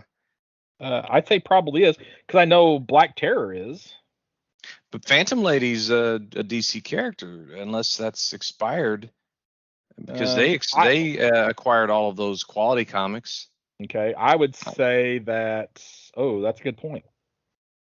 I don't know. The Quality characters, Uncle Sam and the Ray and Black Condor and all that. I would. Yeah. I mean, I don't know. Unless the design is enough because this is her blue costume, not the yellow. So maybe it's just different enough that they're allowed to do reprints. Who knows what the legal. That's the thing is we're not attorneys, so don't take anything we say as legal advice. Correct. 346. I got 340. Okay, 340. Go ahead. All right. This is canceled number 1.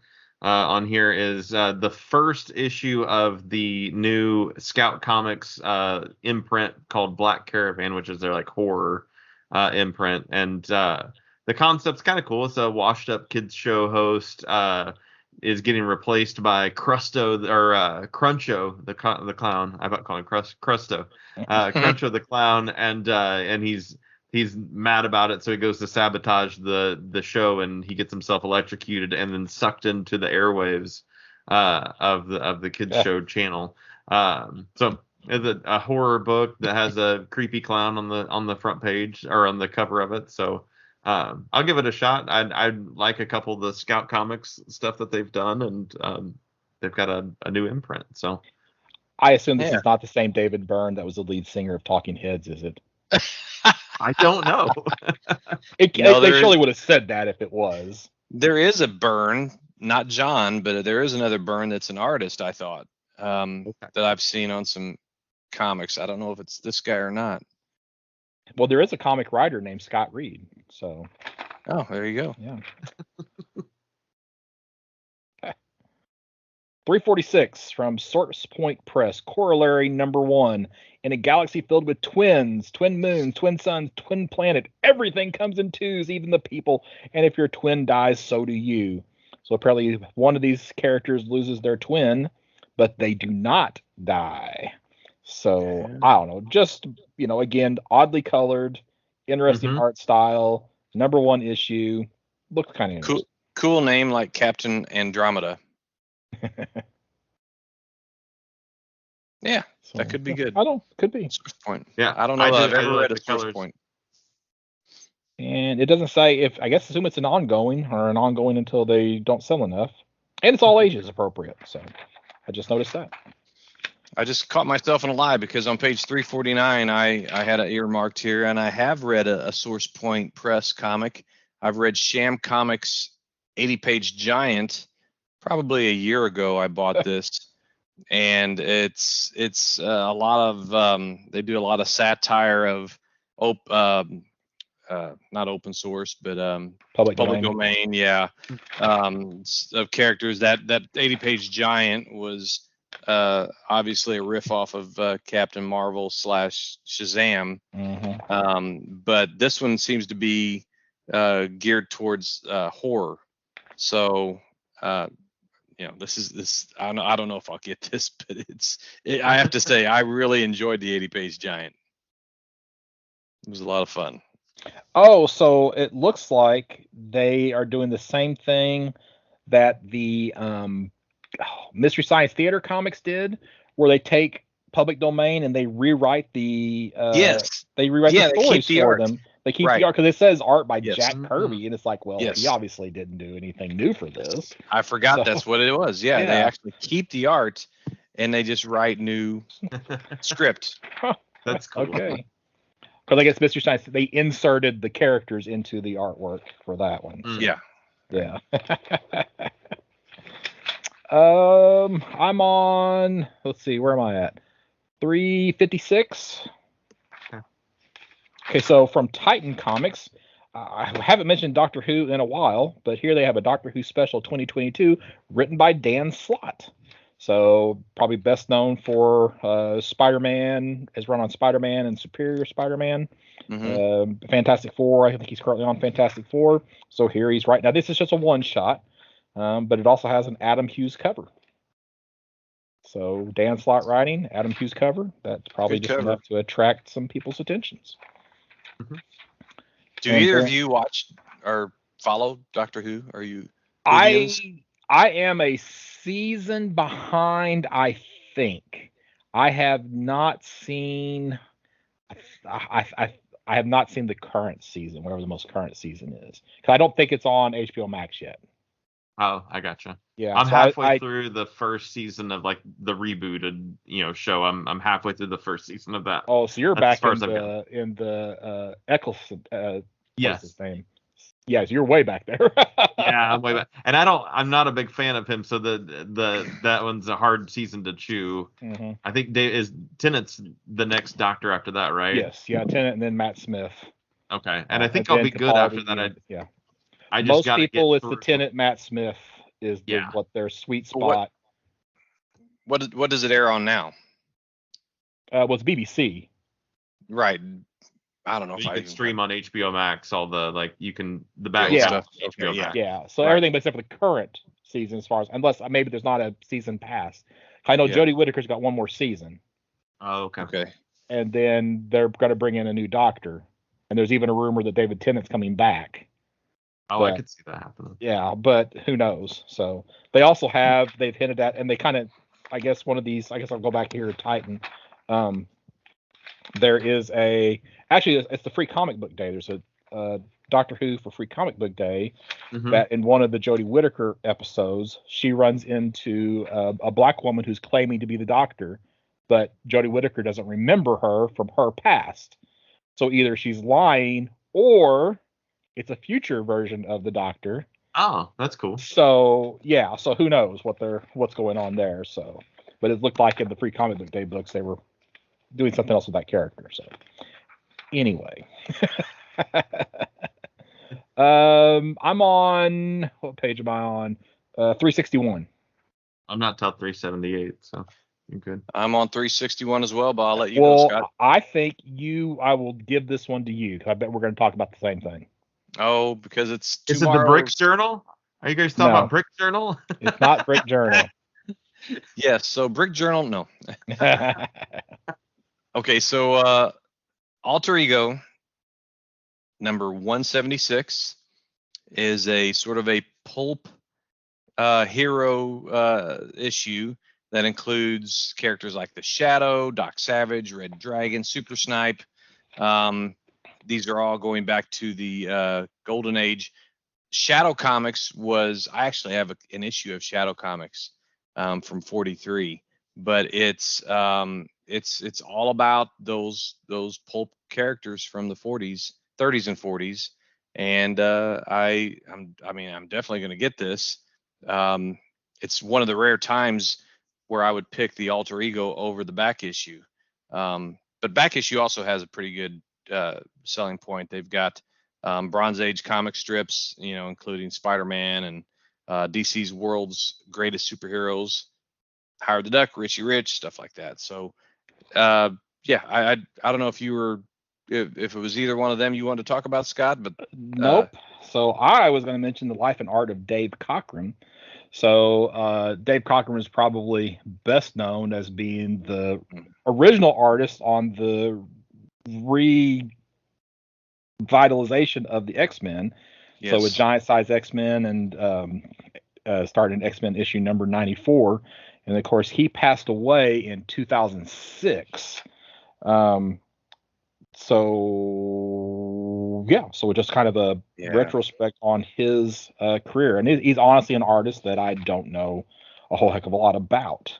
I should know more. I totally missed this. I don't know how I missed it. It's all highlighted and everything, but you were so distracted by back issue and Alter Ego. Yeah, right. But this, I will have to pick this up as well because, okay, so there's a lot of his X-Men, the new X-Men, the Giant Size X-Men characters. Some of them, I don't know which ones for sure, except for Nightcrawler, I know for sure, were intended to be Legion of Superheroes characters. Oh, okay. DC would not pick them up, or something happened and Cockrum left DC, but he incorporated all of those ideas he had for the Legion. You can see where there's a mention of this here. Mm-hmm. Helped to revive two struggling comic book franchises, but he incorporated them into the X-Men. So much to Marvel's benefit, he came over and brought those characters. Yeah. So that makes me think this would be a really good book to read. Yep.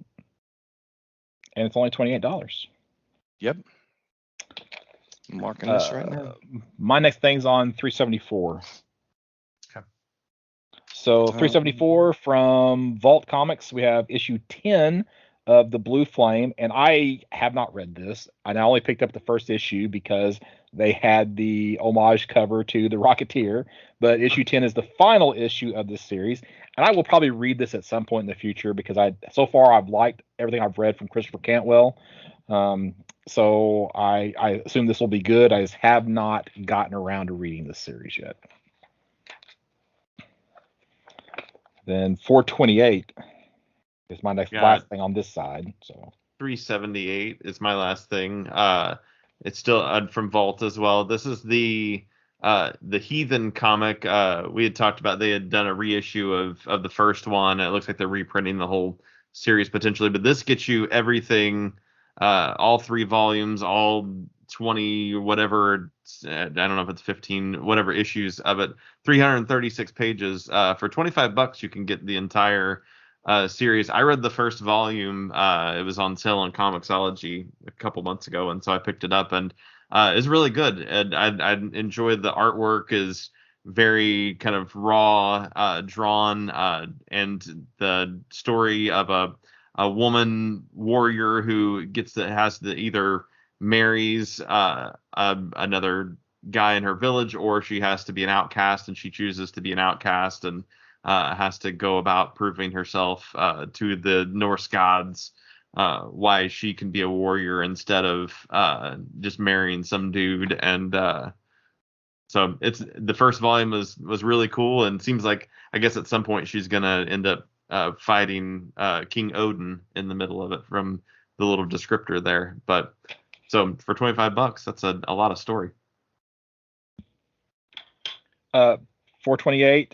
Just a lot of new Marvel Comics shirts. A lot of them have like the old logos from like the titles like Thor and Iron Man and Captain America, just kind of all meshed in. There's one that like takes little shots of like Avengers 4 to form the Avengers, and just some nifty t-shirts from Marvel. Haven't had a lot of new t-shirts here in the last few catalogs, anything worth mentioning. So anything else on side one? Mm-mm. I actually have a few things on side two for once. I do too. Okay. My first thing's on 33, so. I got 29. Okay. There's a Bruce the Shark from Jaws, jumbo 26-inch plush. And what's cool about this is he has a belly that you can open up and store things in it. There's a license plate to the dog collar and all kinds of goofy things. And so it seems like a must-have for any Jaws fan in your life.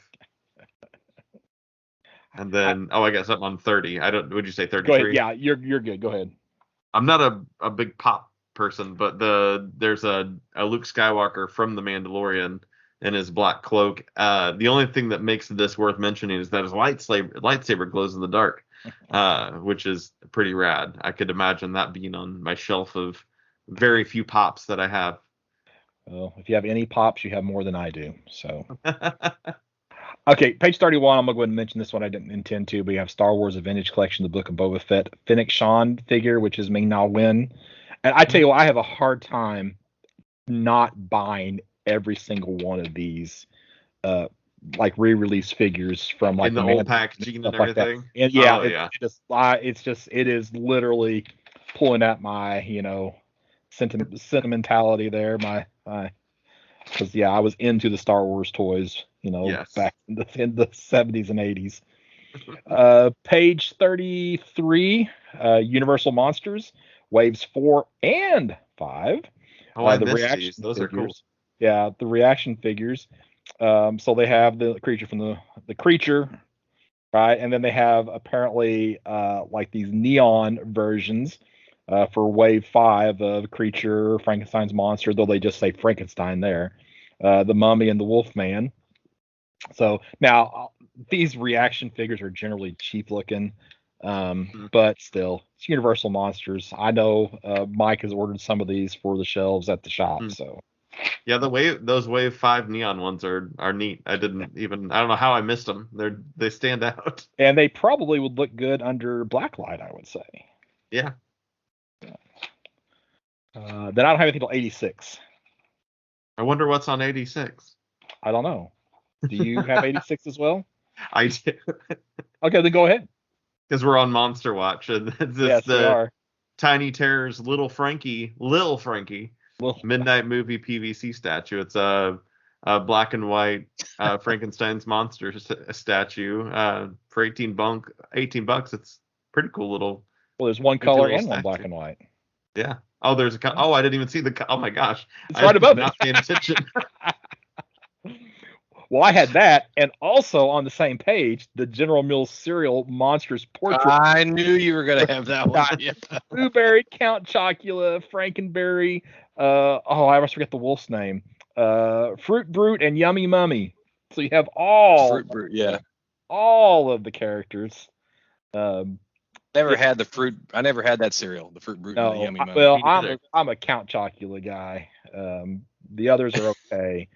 and I've never, I never was big on. I don't think I ever had Fruit Brute or Yummy Mummy. So, and they don't re-release those. So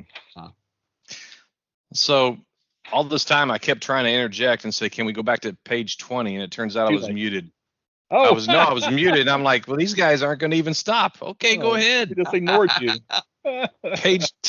Page 20. I don't even know the first thing about Psylocke, the character, but that diorama, that looks really good. And I know it's part of a series. But have we looked at this before? Have we looked at this series before with Nova and Wolverine and Green Goblin? It's not coming. They're just statues. I mean, just the statue series. Yeah. Oh, I mean, they have some like almost every catalog.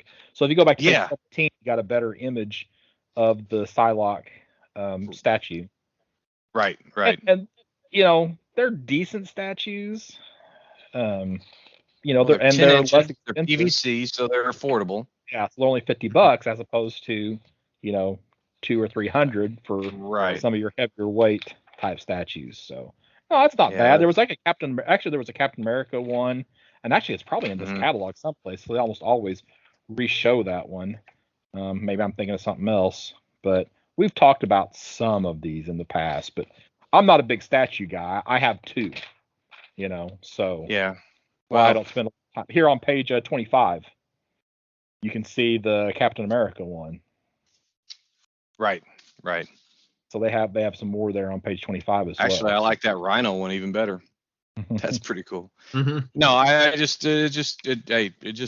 design is everything for me. There are certain, I've got a lot of those lead figures, those little 3-inch tall ones, and some of them are just poor designs, and I just wish I would never even had them. But some of them are great designs based off of certain artists' work.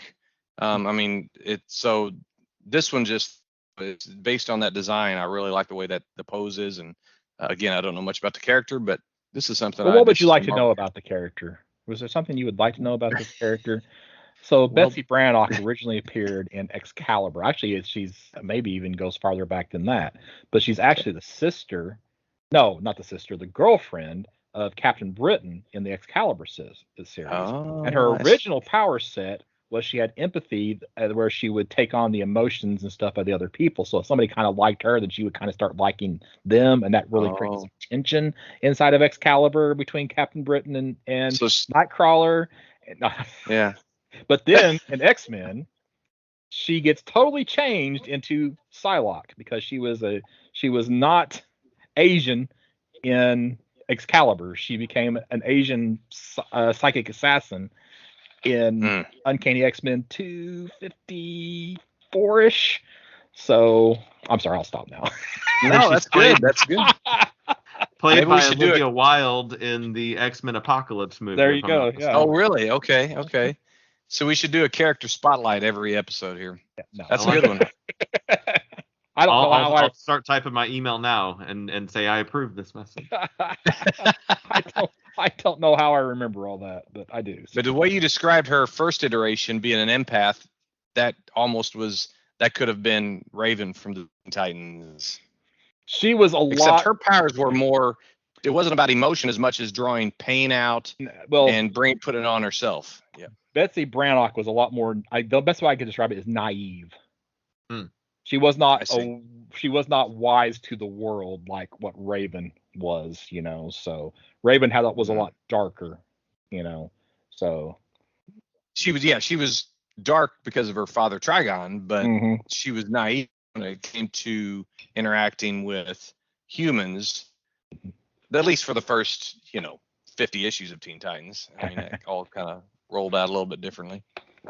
Okay. That was it for me, boys. Yeah, I'm finished as well. So, same. Did you have anything left, Shad? Nope. Okay, so because I forgot to do this while I meant to mark down my pick, and let's let Mike go first. Mike, do you have a money pick for us? Wait a second. I know it's here somewhere. It's I almost said Cyberpunk. Spider-Punk. because it's not a new character, but it is the first solo title for this character. As you guys can tell, I do a lot of research on what's a good investment pick. But I think this will be it. So buy it at your own risk. What about you? You got any picks for an investment pick? I'd say the Image #1 is probably a good pick. And when I say Image #1, I'm like Image because it has an exclamation point behind it. Just because like you never Elliot know. Yes. You never know what they're gonna come up with. Kyle Higgins is in there writing a story. He's obviously got the big Radiant Black stuff. So if you're a Radiant Black completionist, there's a potential that could be within there. And if that blows up, who knows? But they've got a lot of stories and a lot of creators. Any one of those could be the next big Image book. And then Sandman Universe, Nightmare Country #1. James Tynion's got 2 new characters he created in there that, I mean, obviously there could be a spinoff off of the Sandman show on Netflix, or one of these new characters could just be in the background of the Dreaming when they show it. You know, there's nothing that says they couldn't just be in the background and then everybody go, oh my gosh, first appearance is in Nightmare Country. So one of those two could be potentially something. Yeah, I'm having a tough time with the money pick in this one. So, gosh, I mean, you got the Batman Killing Time #2 because we got the first new Tom King character in a while. The Help, the whole Gwenverse #3, if that's actual first in story appearance of the Gwen Captain America, that could be interesting.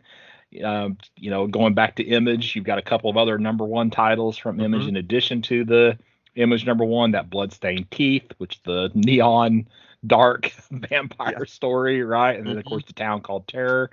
Any of those could get picked up for something. So I don't know if any of those are better than the others or not. I'm not super stoked about any of those, but to me they got the best shot. Yeah. But you will say the Flash, the fastest man alive, will not be my pick, and I will. Okay, that is not. Yeah, the way that was worded just threw me, and I missed the thing in the upper right hand corner about that being tied to the movie. So yeah, that's definitely not my pick. I mean, Girder is not really popular, so he might as well be his first appearance. Yeah. So, Mike, what are you looking forward to? I'm looking forward mostly to the Dark Horse series Breakout, that one where the sort of like Red Dawn, except aliens invading instead of the Russians. I'm looking forward to that. Chad, what about you? Nightmare Country is the same in-universe book as definitely that, and I'm also excited for the Lego Ninjago comic just to see what's coming up with it. I'll let you guys know. You'll be first to know. All right. Well, I'm going to be happy to see a new Captain America monthly title. So we got the new Cap, and of course got the Rocketeer from IDW. It's not Dave Stevens, and it's not Mark Waid and Chris Samnee, but maybe they can do something right here for his character's 40th anniversary. So, all right, Mike Atchison, what email address can they send all their complaints to? This is like your way of making sure they don't send complaints. Just give them my email address. I figure it's a safe bet, Yeah. m.atchison90@gmail.com. Feel free to drop a line. All right, Chad, where can people reach out to you online at? They can find me on, let's just go with Facebook. Facebook, Shad Schubert, SHAAD, SCHUBERT. And the Can't Get Rights have a show coming up this month, so we're getting back into show season. So February 27th at Von Jakob Vineyards from 2:30 to 5:30. So come check us out. Where's that vineyard at? I don't know where that's at. Cobden. That's in Cobden. Oh, okay. So it's Cobden, Apple Knocker. There's a lot of good ones in Cobden. That's right. But that's Von Jakob is one of my favorites down there. That's cool. A good one. Yeah. Yep. Yeah. Okay. And then I'm Scott Reed. You can find me at burgcomics.com, burgcomics.com. You can email me for now at admin@burgcomics.com, though I just got an email earlier this week from Google saying they're going to start charging for some of these free business, quote unquote, business account email addresses. So I may have to come up with a new setup for my email. Birdcomics@google@gmail.com. Yeah, I don't want to do that. So, all right. So I think coming up next, we're going to wrap up Immortal Hulk for the last 2 volumes, and we're going to talk about the Spider-Man No Way Home, right? Oh, yeah. So that'll be coming up next, and we'll hopefully have that out in a couple of weeks. So until that time, we'll see you at Muddy Monster Comics.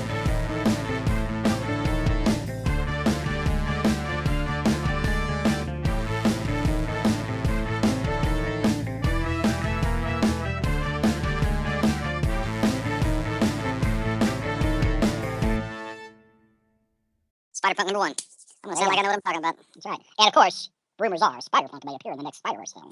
Yeah, my sources tell me. All right, we ready to start? Sure. Okay, all right. So welcome to episode 120 of the Campus Comics Cast. I'm gonna start over because I already butchered that. Well, keep that here. Yeah, keep that to be there, and we just put that at the end. So there we go. Me trying to restart and Mike just jumping right in there. So.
My happiest moment was when I found this. Yes. Nice. And the guy's like, I know I have it, but it's oversized, so it must be over here. And sure enough, there it was. Yeah. Oh gosh. Times. And he gave me, the one thing I didn't have was a Marvel previews. I have it online, but I haven't had a chance to, I got my work computer I'm working from, so I didn't have a chance to, but he gave me a copy. Yeah, see, and Mike didn't even get his in, and he tried to go in and reorder them, and they weren't even available. So. Oh wow. Really? Yep. So I haven't been buying it in a couple of weeks, so I just downloaded them and went that way. Well, I had CGC books come in, so I was there. What day was that? Saturday. Saturday, yeah. Yeah. So. All right. I tell you what, I'm gonna have to reread Immortal Hulk 50 like 4 more times to understand it. So I don't know if you've read that yet or not. No, I haven't gotten to it yet. Oh my gosh, I don't know what's going on. So we're not doing that today, are we? No, not today. Oh. No, this is previews. Okay, that's what I thought. I'm speaking for the next episode. You know, I need to read it several times. I'm like, it's time for me to go. I can't. I haven't read any of that stuff. Yeah, I am. I'm not following what the point is. So. Oh no, it's been so strong. Hopefully. Yeah. It's a little bit. We put our brains together, we can make sense of it. Yeah, that's what I'm hoping. So. But you're the strongest Marvel guy. If you can't figure it out, man. You haven't read it yet, right? No. Okay, well, I don't want to say anything about it then, because. Well, okay, I'm going to tell you this because I was like a quarter way through the book before I realized this. Okay, there's a Red Hulk. Red Hulk has always been Thunderbolt Ross. Mm-hmm. Okay. However, this Red Hulk is Joe Fixit, and they don't really explain why he's red. And Joe Fixit's also Gray Hulk, right? Yeah, right. Normally Gray Hulk. So I was a quarter way through this book before I finally realized, it's like, man, how did Thunderbolt Ross get here? It's like this. He's talking like he's Joe Fixit, but he's supposed to be Gray. And then finally he said who he was. It's like, oh my gosh. So yeah, it was a slow bit of a struggle for me. So. Well, that's too bad. He must have got just a little bit too cerebral, like Grant Morrison likes to do. And then maybe that's what it is. So. Now he's English too, isn't he? Is Ewing English? I don't know. It seemed like I'd read that somewhere. Let's find out. I've never listened to any interviews or anything of him to know for certain. British comics writer. Yeah. There you go. And he started at 2000 AD. Yep, that's right. That's where I got that. Yeah. Mm-hmm. Sometimes they get a little deep. Mm-hmm. And you just, I kind of work off and on with some British people, and sometimes their sense of humor is different. You just don't even know if they're joking or not. They're so dry. Okay. I still have not written an intro. I need to do that real fast. I got everything else down. Well, I haven't done and I haven't picked my dollar pick or my excited pick or my money pick either yet. So I can do that while we're talking. So, yeah. I haven't done that either. So, investment. You guys need to just start giving me the investment pick.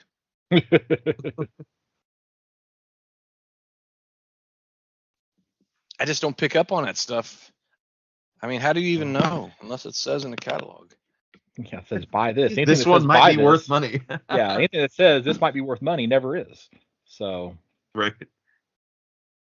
Well, they got there's new characters in that Sandman universe book, and that Spider-Punk book is the first solo story, and Image #1. Who knows what the heck's gonna be showing up in that anytime an Image #1 shows up. Yeah, it's well, that's true. And it's just like a anthology of all kinds of they're throwing in all kinds of stuff for that 12-issue thing. I didn't even put that one down. I just skipped it. So okay, I gotta come up with my intro. I gotta stop talking. I gotta come up with the intro here because I can't say the exact same thing I said for the January one. So you want to do it? See if anybody calls us out. Yeah, I'll see if anybody even notices. See if the 2 people who listen even care. Tell them the complaint. Give them my email address as the complaint department. Maybe that way we'll get an email. Well, maybe that's fine. There we go.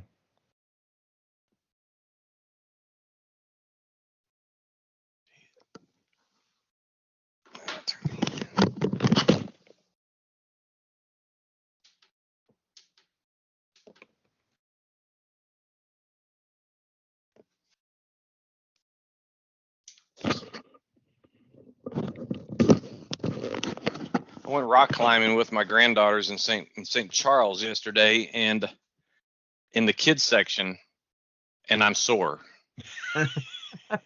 You're using muscles you're not used to using. That's right. Right here, my hands from Oh yeah. Lord. I lifted weights for the first time like 4 days ago, and my arms still hurt, and I'm like, God, why did I do that? I should just stick to walking on the treadmill.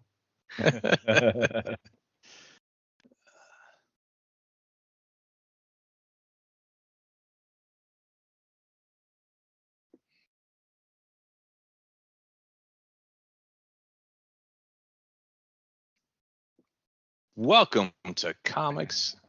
I've got it. I'm just typing it while it's flowing through my brain. There you go.